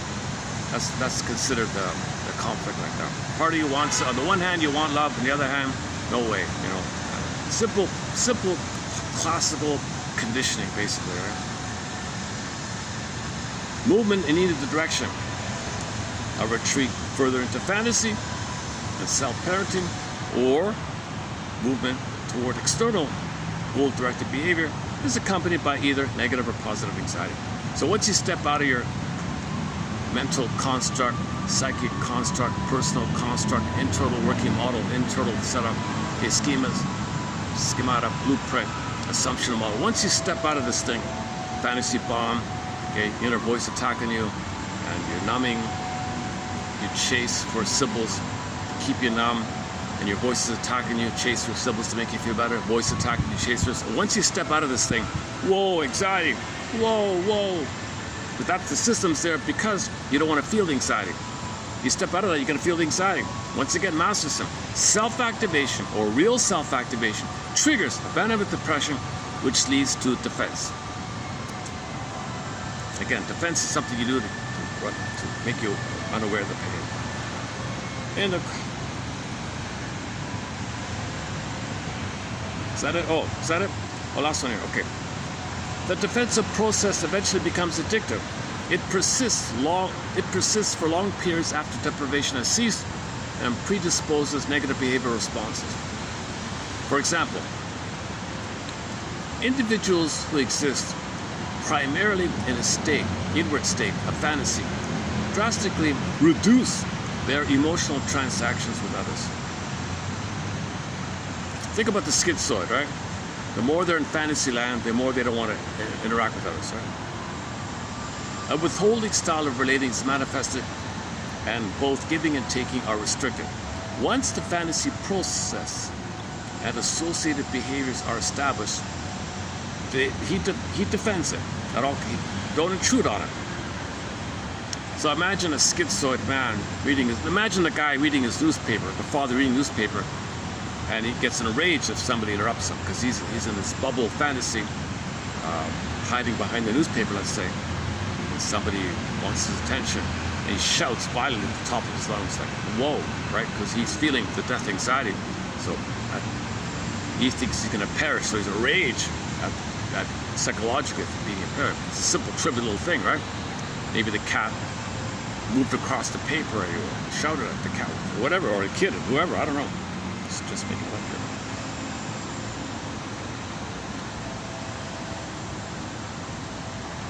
Step outside your comfort zone. It's very hard for people to step outside their comfort zone. It's not even a comfort zone.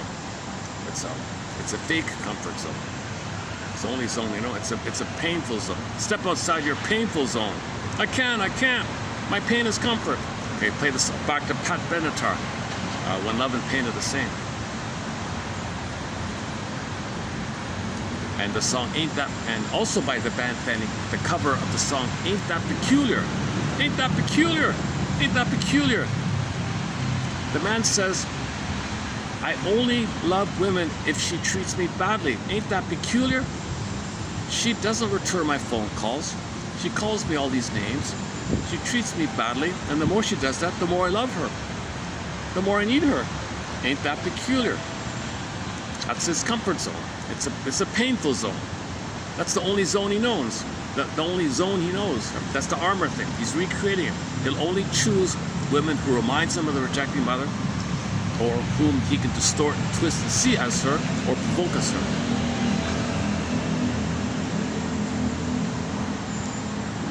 So where are we?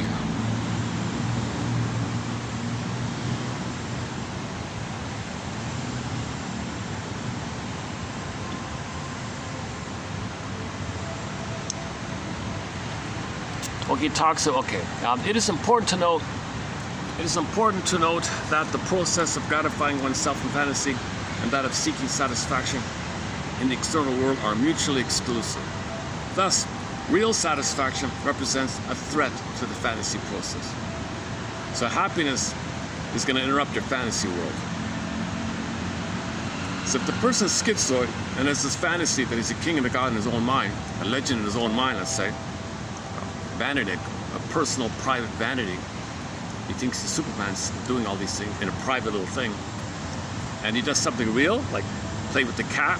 That's something real. I got to hold it, touch it, warm cat. No, I got to breathe, or not, I guess. Or I mean, a human being, right? I mean, I got to play ball with the kids. I prefer my fantasies. Don't interrupt my fantasy. So let's say the kid, Dad, let's play catch. Go away. I'm busy. I got an important thing to read here. Go away. It's a lie. He wants to protect his bubble fantasy. He's addicted to the bubble fantasy. Anything out of it breaks his addiction. Tenderness and real relating, he can't do it. He doesn't know how to do it anyways. He never experienced being a parent, being parented. And because of that, he enters in the bubble land. He has a kid, he doesn't know how to be. All right. Being a little repetitive here, aren't I? Hold on a second, where are we?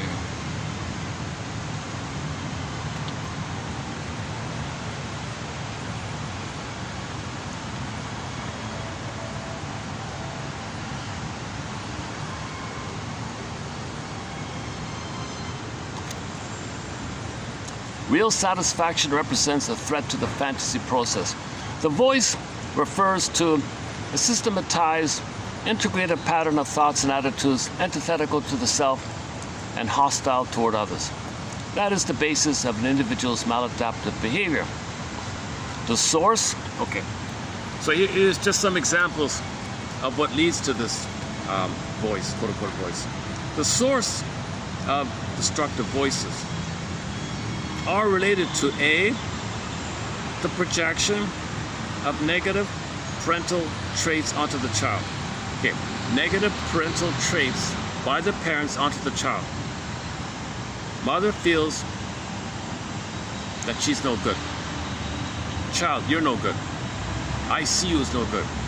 She projects her feeling of not being good onto the child. The child takes it.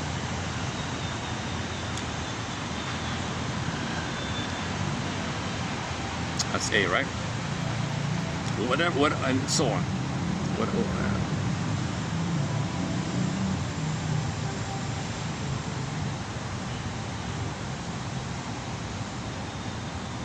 are we here? Oh, projection of negative parental traits onto the child. B, the child's imitation of maladaptive parental defenses. So whatever the parents are doing that's dysfunctional, the kid might incorporate it and do it. C, the incorporation of parents' hatred, specifically hatred toward the child. The most malicious aspect of the voice appears to be related to parental hatred incorporated by the child under traumatic conditions through identification with the aggressor.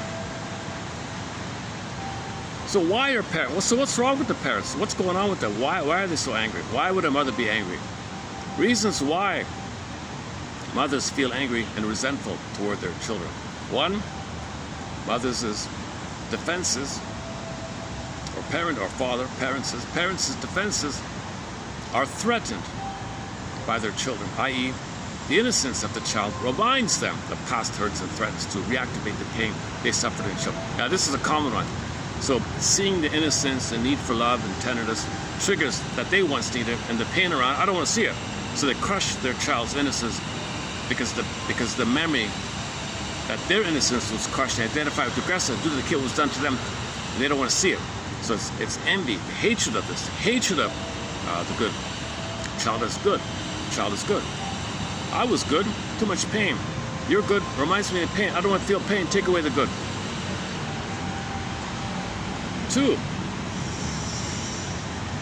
So number 1, parents' defenses are threatened by their children. That is, the innocence of the child reminds parents of past hurts and threatens to reactivate the pain they suffered in their childhoods. Number 2, the child represents a dependency burden which threatens immature parents.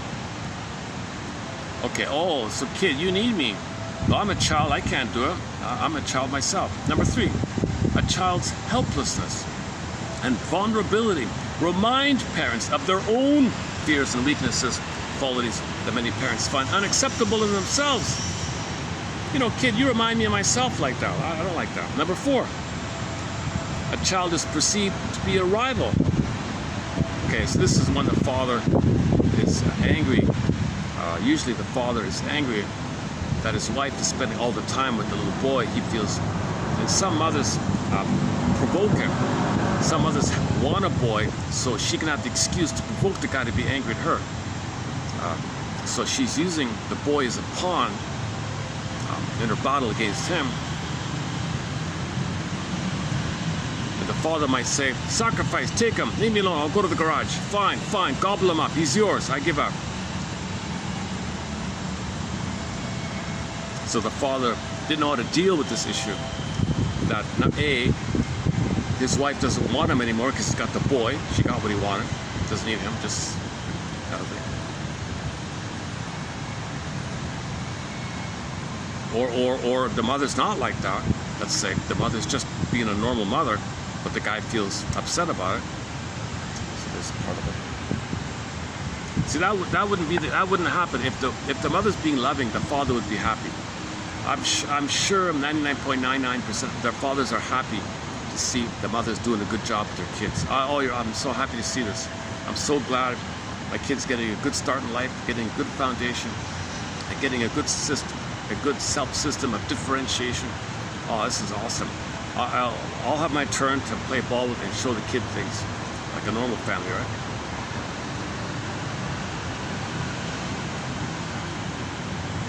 Is that it? Okay, last one here. Frenzy, Sandra Frenzy. Noted 2. Yeah, here's a new point here. Frenzy noted 2. Frenzy was kind of like the leader of those other guys, Freud and Jung. When Freud and Jung took the famous boat trip, they were like little children. As I understand it, they were like little babies. They're gonna go on the boat trip. Frenzy, hold our hand. Frenzy had to hold their hand. He was the adult. Like he was kind of like, he took care of them. Like he babysat them, right? Frenzy had a huge burden. Freud regarded him as the true smart one or something. Freud turned to him when he wanted help or something. Underappreciated author. He identified the phrase identification to aggressor. He came up with that phrase identification to aggressor. So here's an added point about identification to aggressor. Frenzy noted too that the traumatized child takes on as his or her own aspects other than the parent's anger. It's not just the anger the child's going to take in. So mother hates him, he's going to hate himself. He identifies with the aggressor and hates himself. Now what about the other one is, what if the mother does feel guilt, like badly about hurting the child? Then he feels badly for hating himself. So he'll incorporate the guilt part. That's something we don't see often, right? Frenzy noted too that the traumatized child takes on as his or her own emotions other than the abuser's anger. Quote, the most important change produced in the mind of the child by the anxiety, fear-ridden identification with the adult partner is the introjection of the guilt feelings of the adult, which makes hitherto harmless play appear as punishable offense.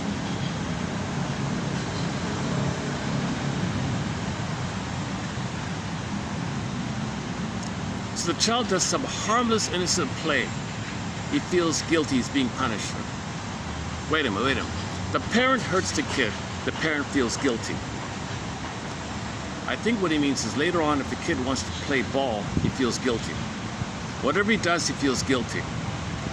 If the parents feel guilty for hurting the kid, then all that guilt that the parent feels for hurting the kid, the child absorbs the parents' guilt and guilt trips himself.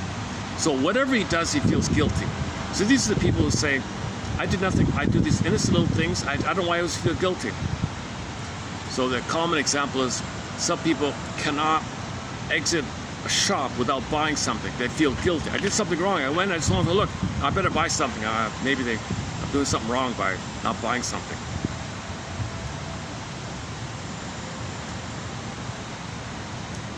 Like any little thing. I'm just curious to see what's inside. If they have some stuff I want or not. Something new. Oh, I didn't buy anything. I better buy something. I feel guilty. So just little things, right? You feel guilty for throwing the frisbee, maybe. Okay, I gotta look that one up. Again, Frenzy noted too that the traumatized child takes on as his own affects or emotions other than the mother's anger or the father's anger. Quote, the most important change produced in the mind of the child by the identification is the interjection of the guilt feelings of the mother, which makes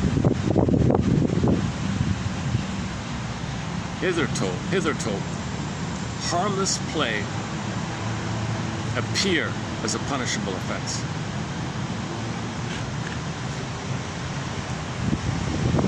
It's one thing to hate yourself and say you're no good. Now you got the added thing, if I do anything innocent, I'm guilty. So there's your unconscious guilt. You weren't born with this, you internalized this. So this is the voice of your parents. You can't do that, who do you think you are? I can't do this, who do I think I am? No, you gotta unblend this. When you say I can't do this, who do you think I am? No, somebody else said that to you. You're innocent. Another person said that to you. That's this thing called voice therapy, just to make that parsing out like that. Change the I to the you, right? How are we doing here?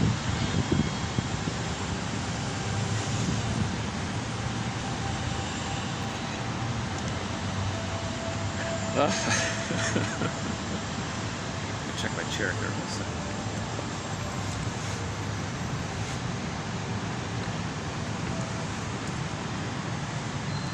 However my mood is, I want to post the quotes. They're good quotes. Some days I'm fresh, upbeat, in a happy mood. Some days I'm sluggish, a little tired, like today, like this. So I'm following this project on the 90-10 rule. So we'll post, hopefully you'll see on average around 10 quotes per video.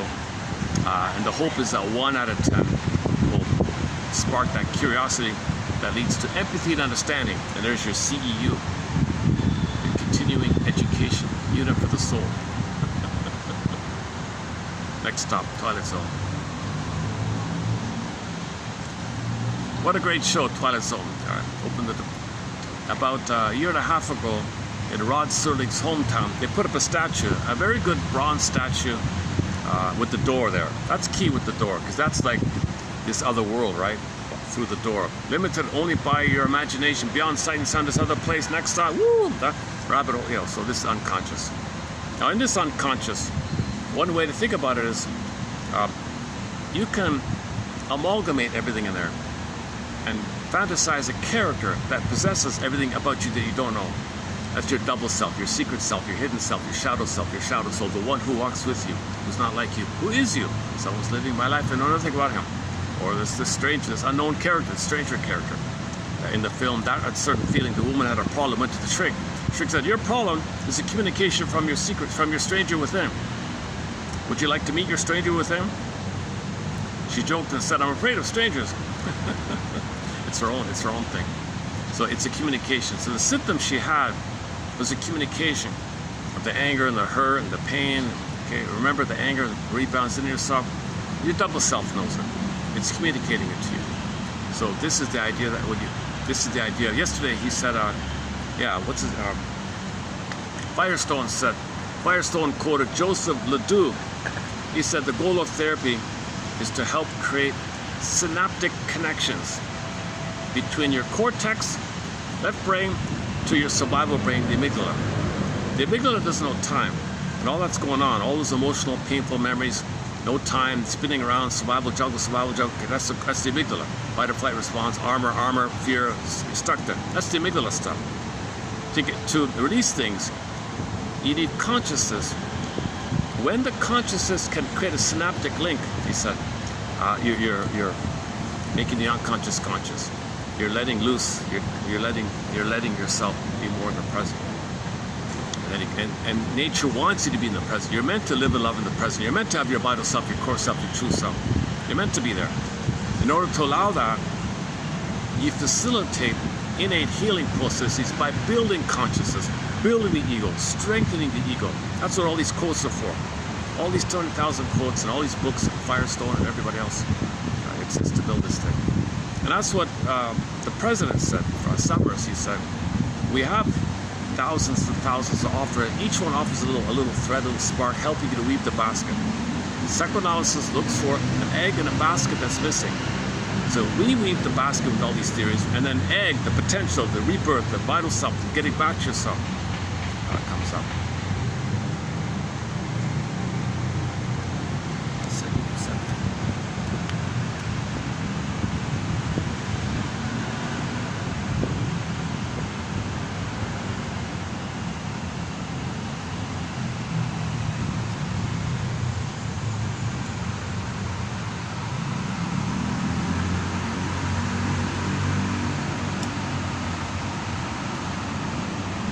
It's not reading out. Sometimes this reads out. Sometimes it doesn't. Sometimes it doesn't. Yesterday it worked partially. Let's try this one.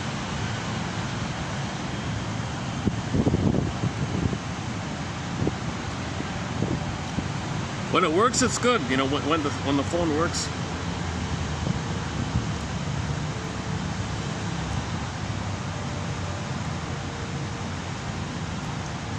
Is Wi-Fi involved in order to read this out?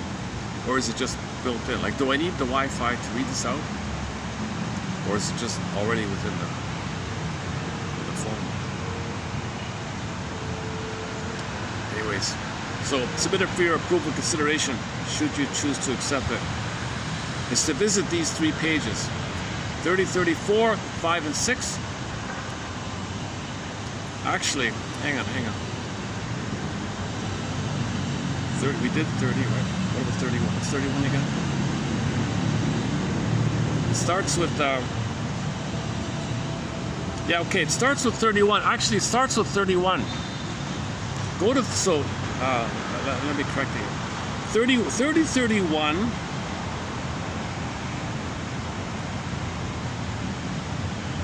Well, 30, 32, 30, 32 is a different one. Okay, so 30, 31.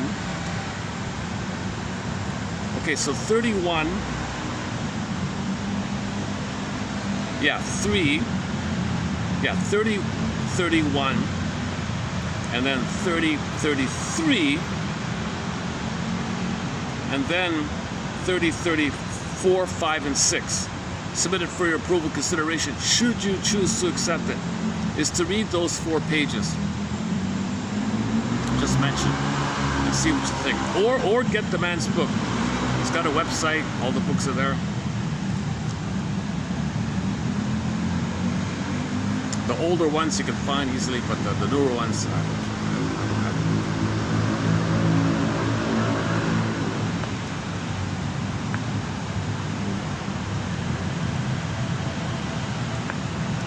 so back to Menninger, he has the thing about the theater of the mind. So you're in the audience, everything's you in the dream, right? Your unconscious is the dreamer, your theater of the mind, the unconscious, the dreaming mind, the dreaming self. So you see, at night, the dreamer you, the unconscious you is also the dreamer you, right? So a theater of the mind. Okay, so you're meant to observe at the audience. You're in the audience and observe what's on stage. Now, what's on stage, all the characters, personifications, and aspects about yourself, it's going to recreate and show you a theme in your life, a certain theme, a relational theme, and life themes and other issues. It's going to come on stage. Now, you're this part of you, stage director. It'll only send what you can handle, but sometimes things pop over. It's called defense mechanism. Other characters are clamoring to get on. Some are even been booted out, clamoring at the back door, wanting to get on. Now, the long story short, ultimately, your inner child of the past is going to come on stage, tangled up. He's in armor. He's going to walk on like a little baby in an armor suit or something. He can't speak. He's afraid, but he's in armor. You address your inner child. Thank you for creating that armor. Thank you for creating the armor. You say to the baby you in the armor, coming on stage, clank, clank, clank, or crawling with the armor, thank you. So you see yourself as a baby crawling on stage in an armor, suit of armor, knight's armor, right? Those ancient medieval things. You thank your child. Thank you. You protected. You protected me. You protected the system. You did what you had to do to survive. That's first thing. You got to thank. Okay, that's also known as the dear past me. So that's the past you. Dear past me, thank you. Something worse would have happened. That's number one, right? So we're waiting for ourselves, right? We're waiting for ourselves. Our inner child is waiting for us. So we got to reunite with us. That's the synaptic link from the conscious to the unconscious. The memory of the unconscious to the conscious memory, where you thank your inner child. It'll be a relief when you recognize the truth that you had, that you're not guilty, you're innocent, but you did this to protect yourself from the abusive voices, and you made it your own voice, and it's attacking you. So you could even have like the baby armor, the baby coming on stage in the armor, and following the baby overlaid is some other entity that's beating the armor, clanking on him. He's armoring and clanking. You're no good. You're no good. You're wrong. You're wrong. And the baby, and this comes on stage. So that's you recognizing, okay, that you internalize and you're attacking yourself. That's your old worst enemy. That's your inner saboteur. Okay, that character that's banging on the baby's armor. Okay, that's that threat within. It's not outside. It's not some other place doing that to you. It's within. Okay, and so this is the healing. You gotta look within. If you want to betray yourself and just say someone else is a threat, then you're not facing within. You're healing within. Huh? So he boldly names this book at the end of life in his 90s. Yeah, I'm in my 90s now. You're gonna complain about it? No, I believe this. It's within like this. Can't you see? Can't you see? Can't you see? That's a new one, right? So the baby, your inner baby of the past crawls on stage in armor, baby armor, and there's some other blurry,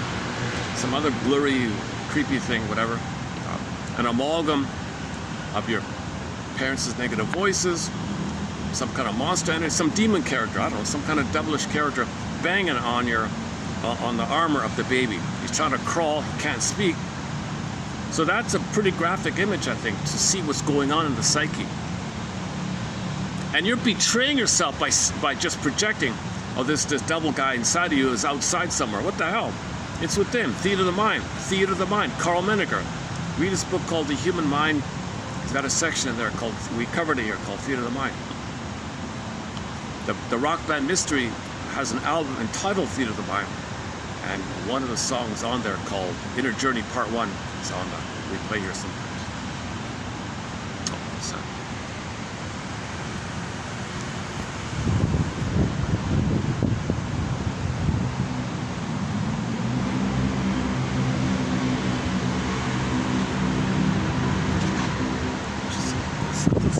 Pass by here.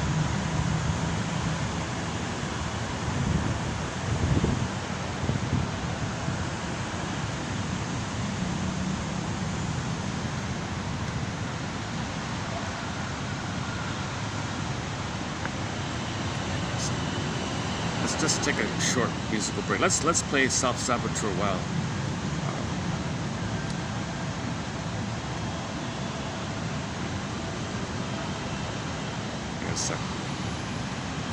Self-saboteur, delirium. It's either under the D's or the S's. Hold on a second. It's up. So listen to the song. So I'm gonna play the song Self-Saboteur by the band Delirium.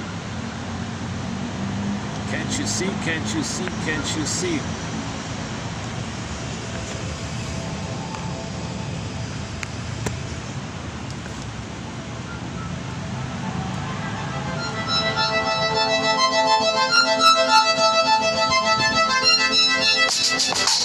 Throwing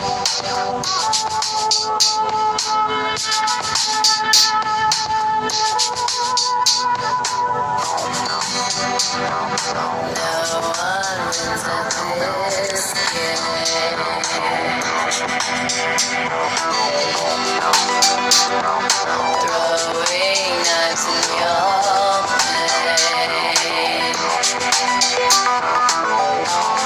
and even though you're lying down now, you're lying in a war zone between the world and your brain.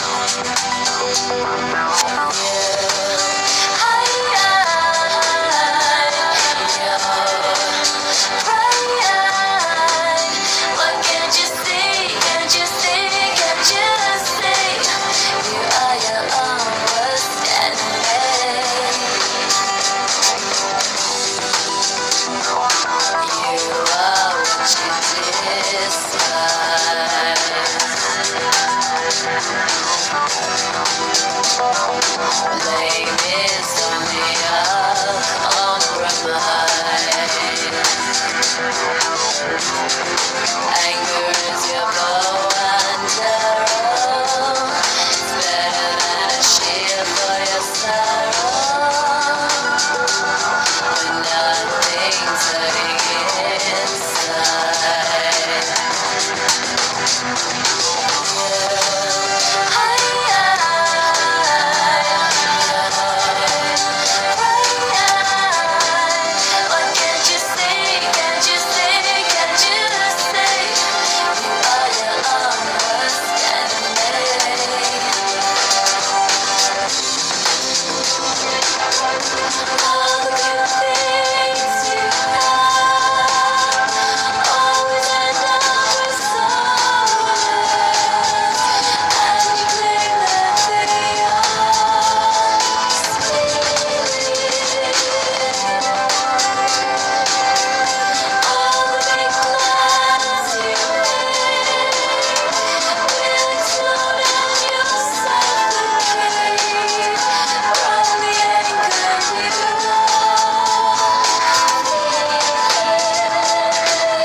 You know, that expression, you know, man's inhumanity to man.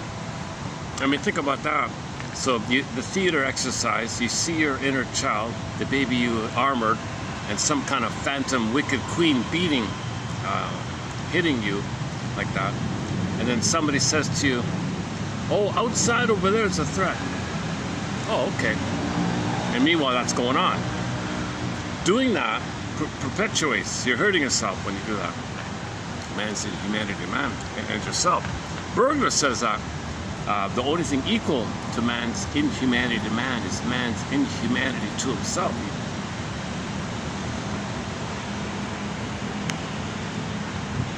This is also, to this perspective is under the umbrella called the psychoanalytic movement, which is an extension of the know thyself movement or the mental hygiene movement, like that.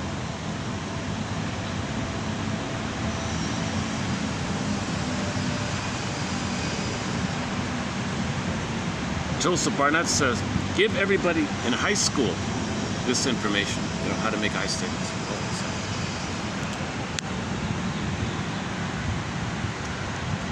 You know, this thing with the boy, you can even bore that, I don't want to say silly, but no, useful, but it looks silly, but it's okay. Marshall Rosenberg on YouTube, okay, he does the prop with the inner critic voice. It's the jackal ears attacking yourself.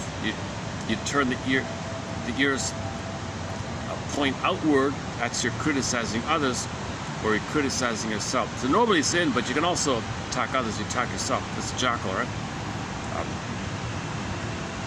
So identify all that, give it empathy, and then you can put the draft ears for yourself and others.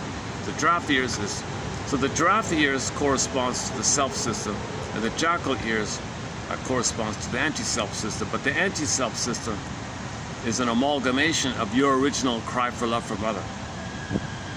So the wicked queen in the theater mind banging the baby's armor like that, it's just it's a condensation in the dream world of the baby's rage. The mother's enraged, you're enraged to yourself, and to put it all together, you got this kind of phantom entity attacking yourself. That's the threat with them. That's what the song's about. Can't you see, can't you see? Famously known as the inner critic. He simply calls it the voice, a little confusing. These terms are awful. The voice for inner critic, give me a break. His theory is called separation theory. What? Well, everything's a defense against separation anxiety. Oh, for Pete's sakes, okay. Voice dialogue. What do you mean? Well, that's what we said. I hate myself. No mother hates me. This I do you thing. Okay. Phantom bond. Half and half, okay, I get it a little bit. But he means bondage. When he says bond, he means bond, like dash, bondage, like a phantom oneness. It's a bondage. That's the armor idea. You're bonded there. And if you step out of it, all the anxiety comes up, so you want to go back to it. So you recreate the back thing. So you're reliving the past, recreate the past. Every day is a new edition, or reliving, or recreation of the past. So you choose people who remind you of the past, or you twist people, you twist your perception, deceive people as the past, or coax them, prod them to be somebody like the past. Can't you see? Can't you see? Okay, I should wrap it up here. How are we doing here? Oh yeah, okay. I only have a limited storage here anyway, so that's okay. Yesterday was okay at the Swan Place. That wasn't bad. No views, can you believe it? You know, recently YouTube did a lot of changes. After following those changes, whoa, it dropped all the way to 0. Now I've got all goose eggs. I mean, mostly goose eggs. It seems to be getting harder and harder. You know, Summers, was it Summers or one of those two, Summers or, no, this guy here, Firestone. This attack on making this information available to people, he likens it to book burnings. Like, why are you banning this? Like, you're burning the digital thing. Like, it's there, right? But you're not allowing people any chance to find it. We have thousands of authors here, and if anybody were to search, and the topics, all the topics, nothing takes you here. The best quotes from many of the authors that you never heard of are here. So if by chance you hear the phrase 1001 Windmills the mind and put it in the search engine under quotes, then you'll find the channel. If you don't, you get the song reference. But if you were to search for Firestone, let's say Firestone, right? Is there anybody discussing Firestone's work? It won't take you here, right? Berger's work, Masterson's work, Karen Horney's work, okay, Grosstein, Ogden, Klein, Mahler, Fairbairn, all these excellent authors. I spent 2 months on the work of Arthur Janoff. It won't take, you won't even, nothing in the system will lead you to it. I spent a month talking about the Disney film Inside Out 2. The only analytic discussion on that film was here. It won't take you here.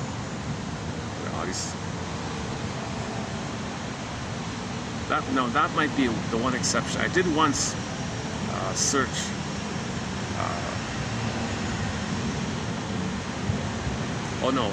When I typed in 1001 Windmills of the Mind in quotes, it came up as saying, this channel is a niche collection of insights, includes discussion and it includes a discussion of the film inside out too. It did include it, yeah.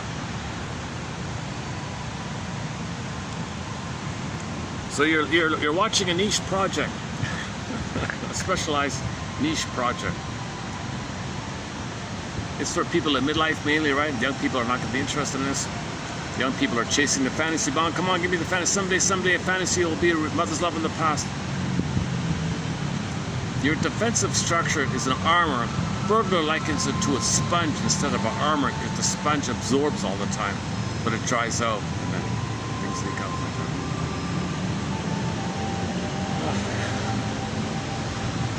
I have this pattern of starting to calm down at the end of the video. Like I speak a little nervously, anxiously during the video throughout. And when it's finally at the end of it all, I feel the breeze.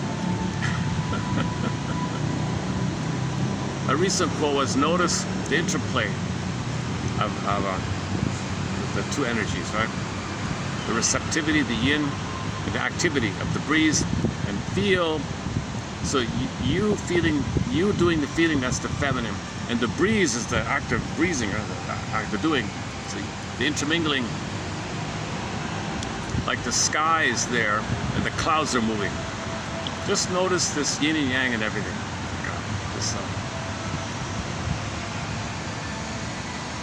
The breeze is a good one, right?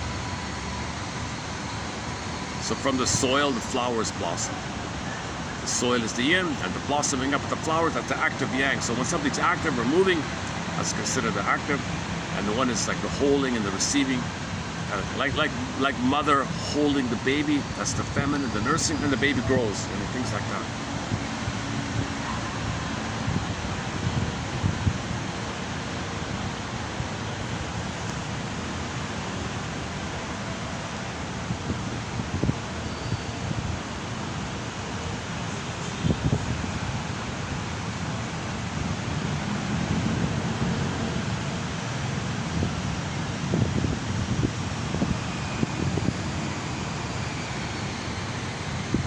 Let me just read the abstract. I've got the abstract to the article. What does it say here? This article describes a dynamic, a dramatic and powerful division. This article describes a dramatic and powerful division within the mind that exists in varying degrees in all people. Acknowledging this split between self and anti-self is not only crucial to understanding human behavior in general, it is also fundamental to comprehending psychopathology. Early in life, children incorporate hurtful, rejecting, and hostile attitudes that were consciously or unconsciously directed toward them by their parents and other family members. When parents are the most traumatizing, children cease to identify with themselves. Instead, they identify with the frightening parent and take on their critical, hostile, negative attitudes in the form of a self-critical, self-hating internal voice. In our initial investigations into the voice, my associates and I were shocked at the powerful outpourings of anger and vitriolic hatred that people expressed toward themselves and others when they verbalized their self-critical thoughts. I became acutely aware of the degree to which the voice undermines people's ability to cope with life and restricts their satisfaction in personal relationships. Last, I described voice therapy, a methodology that exposes and counteracts the dictates of the inner voice, and focuses on the impact that this fragmentation has on the divisiveness within the individual and society.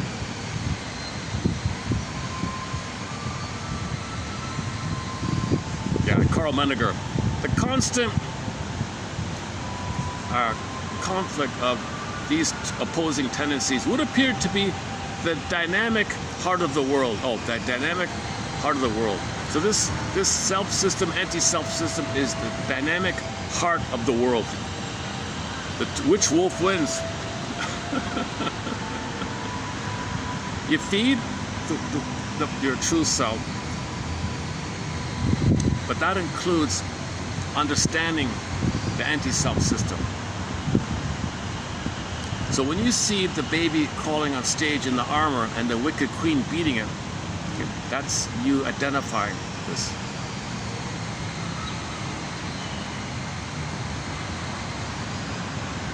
Now that wicked queen is your anger attacking yourself. So that's for you to know, mother failed you, betrayed you. Your greatest hurt of all, mother failed me. Your anger is attacking yourself. So that queen hitting the baby, that's you attacking yourself now. The greatest hurt of all, mother betrayed me. She failed me. Okay, so go to the short section, the one that got the most views. I got a lot of goose eggs, but one of them got 500 views. That one there, part 2 something. He says he doesn't go with false self, true self. He prefers this self, anti-self idea.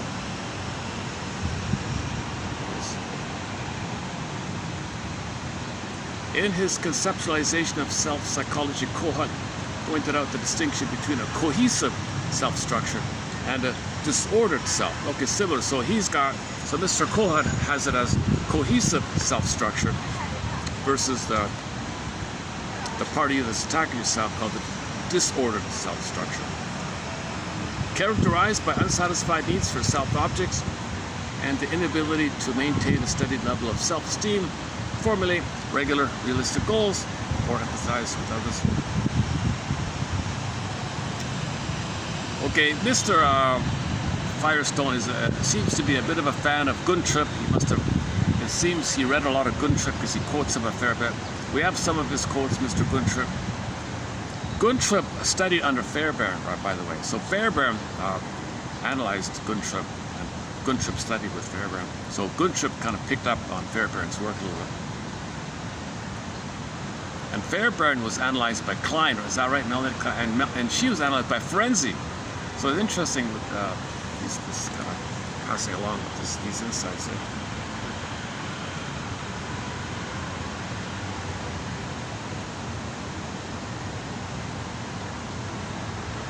Okay, making I statements. Oh, this one again about the I statements. Yeah. Okay. So instead of I am no good, say, oh, somebody told me I was no good. All right.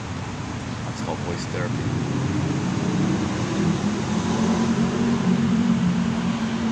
Okay, I don't have any quotes from this. A lot of people, this name comes up a lot. I don't have any quotes from this guy. But a well-known author says something similar to that. When your inner critic masquerades as love, once this fissure into self and ego, inner and outer, good and bad occurs, all else is an internal dance of false dualities. So things are so confused, right? So mother's saying she loves you, but she's hating you. It's all fused up. What the hell?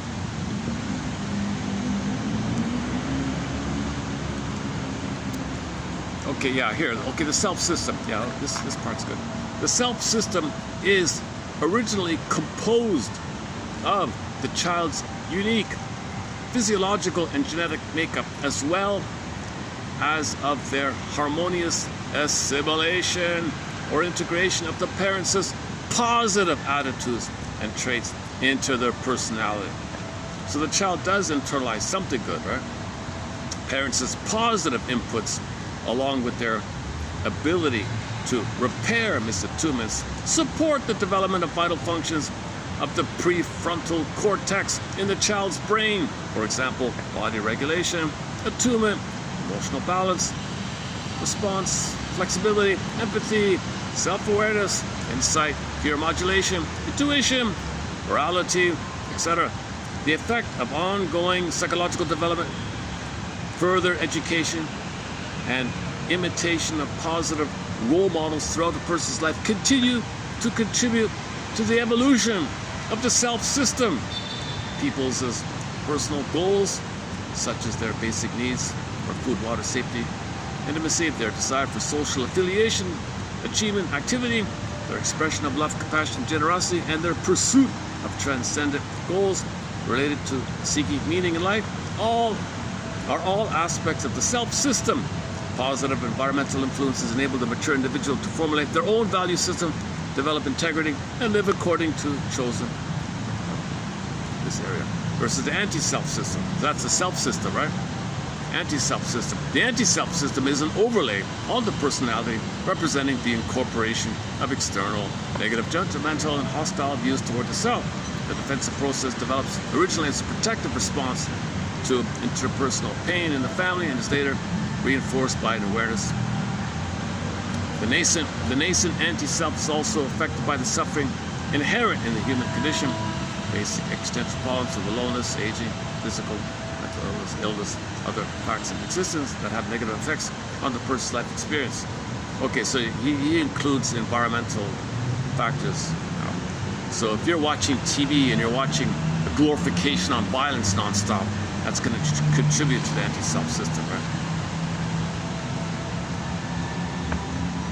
Check out Frank Summers on this issue about the glorification of violence. Protect the grandiose system, because you feel empty inside. All you have is the grandiosity. Violence protects the grandiosity, and that's the underpinning of pillaging, plundering, eating up the planet for a quick buck. So he's trying to understand, why are we eating up the planet, destroying the planet for a quick buck? Okay. So you glorify violence to do so. Violence needs to do so. So you create people without a vital self, give them the defensive self. The defensive self is established through no letting up, no tenderness, no vulnerability. So they're always aggressively outer, never drop their guard, so to speak, because a feeling might come. I can't have a feeling, so they're always against. So check out that way, Frank Summers, that one. Okay, and it goes on. Let's just leave it there. The term voice refers to a system of thoughts, attitudes, and beliefs antithetical to self and others, which is at the core of an individual's. All right, we did that already. Oh, back to this. Oh, okay, back to this.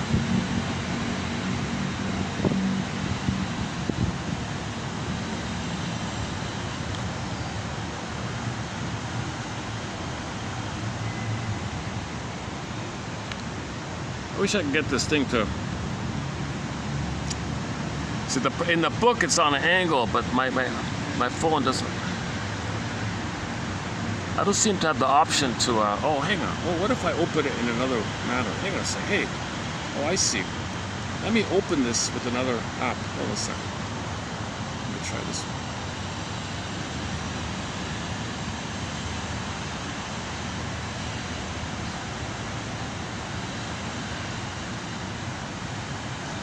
Does it work now? No, oh, same thing. Oh, it's a phone thing. Okay, so self system. So division. Oh, at the top it says division of the mind. Let's try this.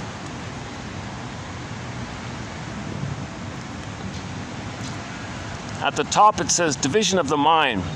So the mind is divided. The divided mind, right? Of two minds, or of two minds. I'm of two minds. I'm of two minds. The healthy mind and the mind that's been co-opted by my memory of rage at the mother, now attacking myself, called the anti-self system. I'm of two minds now, and it's split. So once again, the self system has differentiation, and you express yourself. The anti-self system has fantasy fusion and all your negative dysfunction.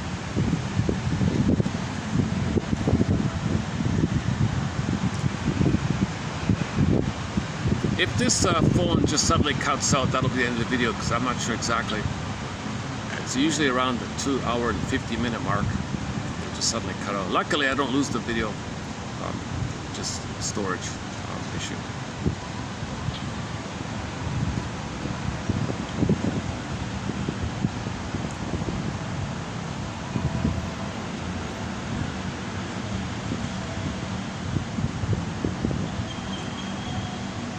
In the process of growing up, all of us become alienated to varying degrees from the emerging core self and plagued by an internal dialogue that is harmful, restrictive, and at its extreme destructive of self and others. In essence, we grow up to treat ourselves in much the same way we were treated or mistreated as children.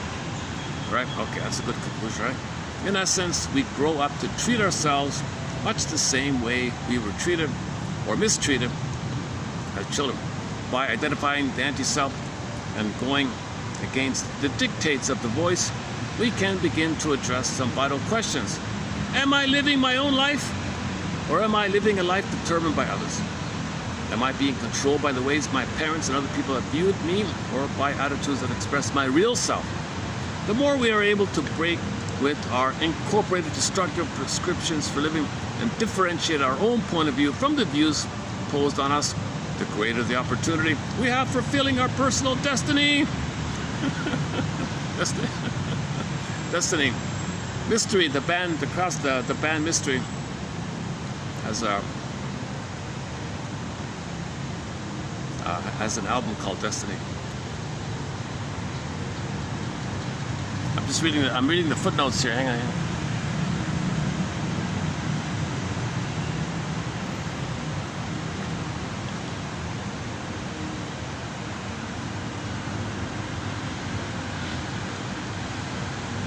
Oh, references. Hey, references. Hey. Oh, now I like this author even more now. He references Edmund Burglar, one of our mentors here. Edmund Burglar. Is psychic masochism an oversimplification? One of his articles from 1952. The book, The Superego. So, oh, look at that, eh? Whenever an author includes Edmund Burglar, I have a little extra kind of I just think of the art. I just think as the author as being a little more insightful, or a little more intelligent, a little more honest. I don't know what it is. Burglar is incredible. So yeah, so he includes Burglar in his references. That's a good book. That's one of his best books, called The Superego, The Unconscious Conscious. The Key to the Theory and Therapy of Neurosis, The Superego, The Unconscious Conscious. So your regular conscious, you have a conscience, right? Like feelings, basically your feelings from the real self. Now the unconscious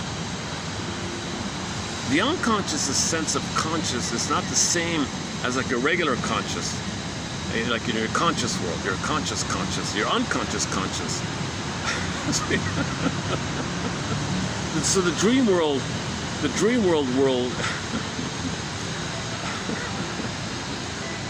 I guess I got it.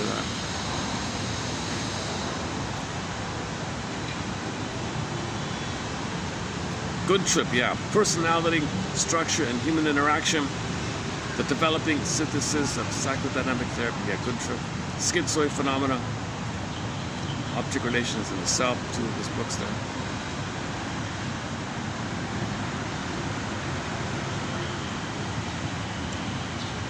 Yeah, Melanie Klein, yeah. Kohut, okay, a little bit there. I can't, this Theodore Reich, I can't read Theodore Reich, listening with the third ear. That's a metaphor for reverie and having like a stance where you can accept the baby's messages, accept the baby's communications with the third ear, like you're more like an observing neutral receptivity. What's going on with the baby? What are your signals? So and then you can respond when you listen, objective listening, third ear, like that. Oh, there's the man himself. Yeah, there's the author of the book. There you go. With the big smile, huh? Okay. What's it say here? Robert W. Firestone, PhD. He has published 15 books, including the fantasy book, Fear of Intimacy. His last book is called Overcoming. Oh, no. One of his most recent books is called A Collection of Case Studies. Overcoming the Destructive Inner Voice. True Stories of Therapy. Okay. So there's maybe his final book was telling about his happy stories of his therapy. His successful outcomes of his working with him. So he wants to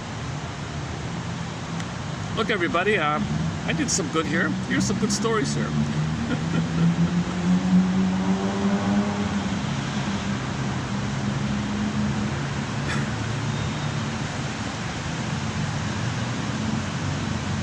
another recent book he wrote in his 80s. It's called The Self Under Siege, a therapeutic model for differentiation. Okay. Seems like a friendly. It seemed, you know, this guy and Frank Summers they have a lot in common. Those two guys, friendly, sort of affable, kind of not offensive guys, easygoing, friendly kind of guys.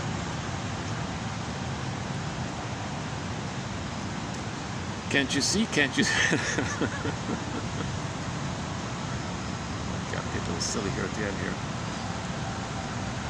Okay, my phone's gonna cut out in 5 minutes here, so let's wrap up with some mystery here. When the song ends, so let's stop button, or if the phone shuts out, that'll be the end of it. So let's play.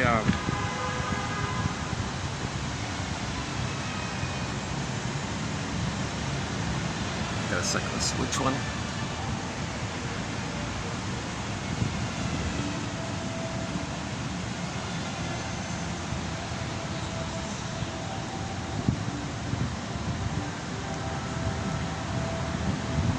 Okay, here's a fun song called "How Do You Feel?" How do you feel? How do you feel? 2018. Yeah, how do you feel? It's a good song. Okay, when this song ends, I'll hit the stop button. Thanks very much. So once again, submitted for your approval and consideration, should you choose to accept it, is to read the quotes from 30:31 to 30:36. The 30:32 is different material. And I'll see you in the next video.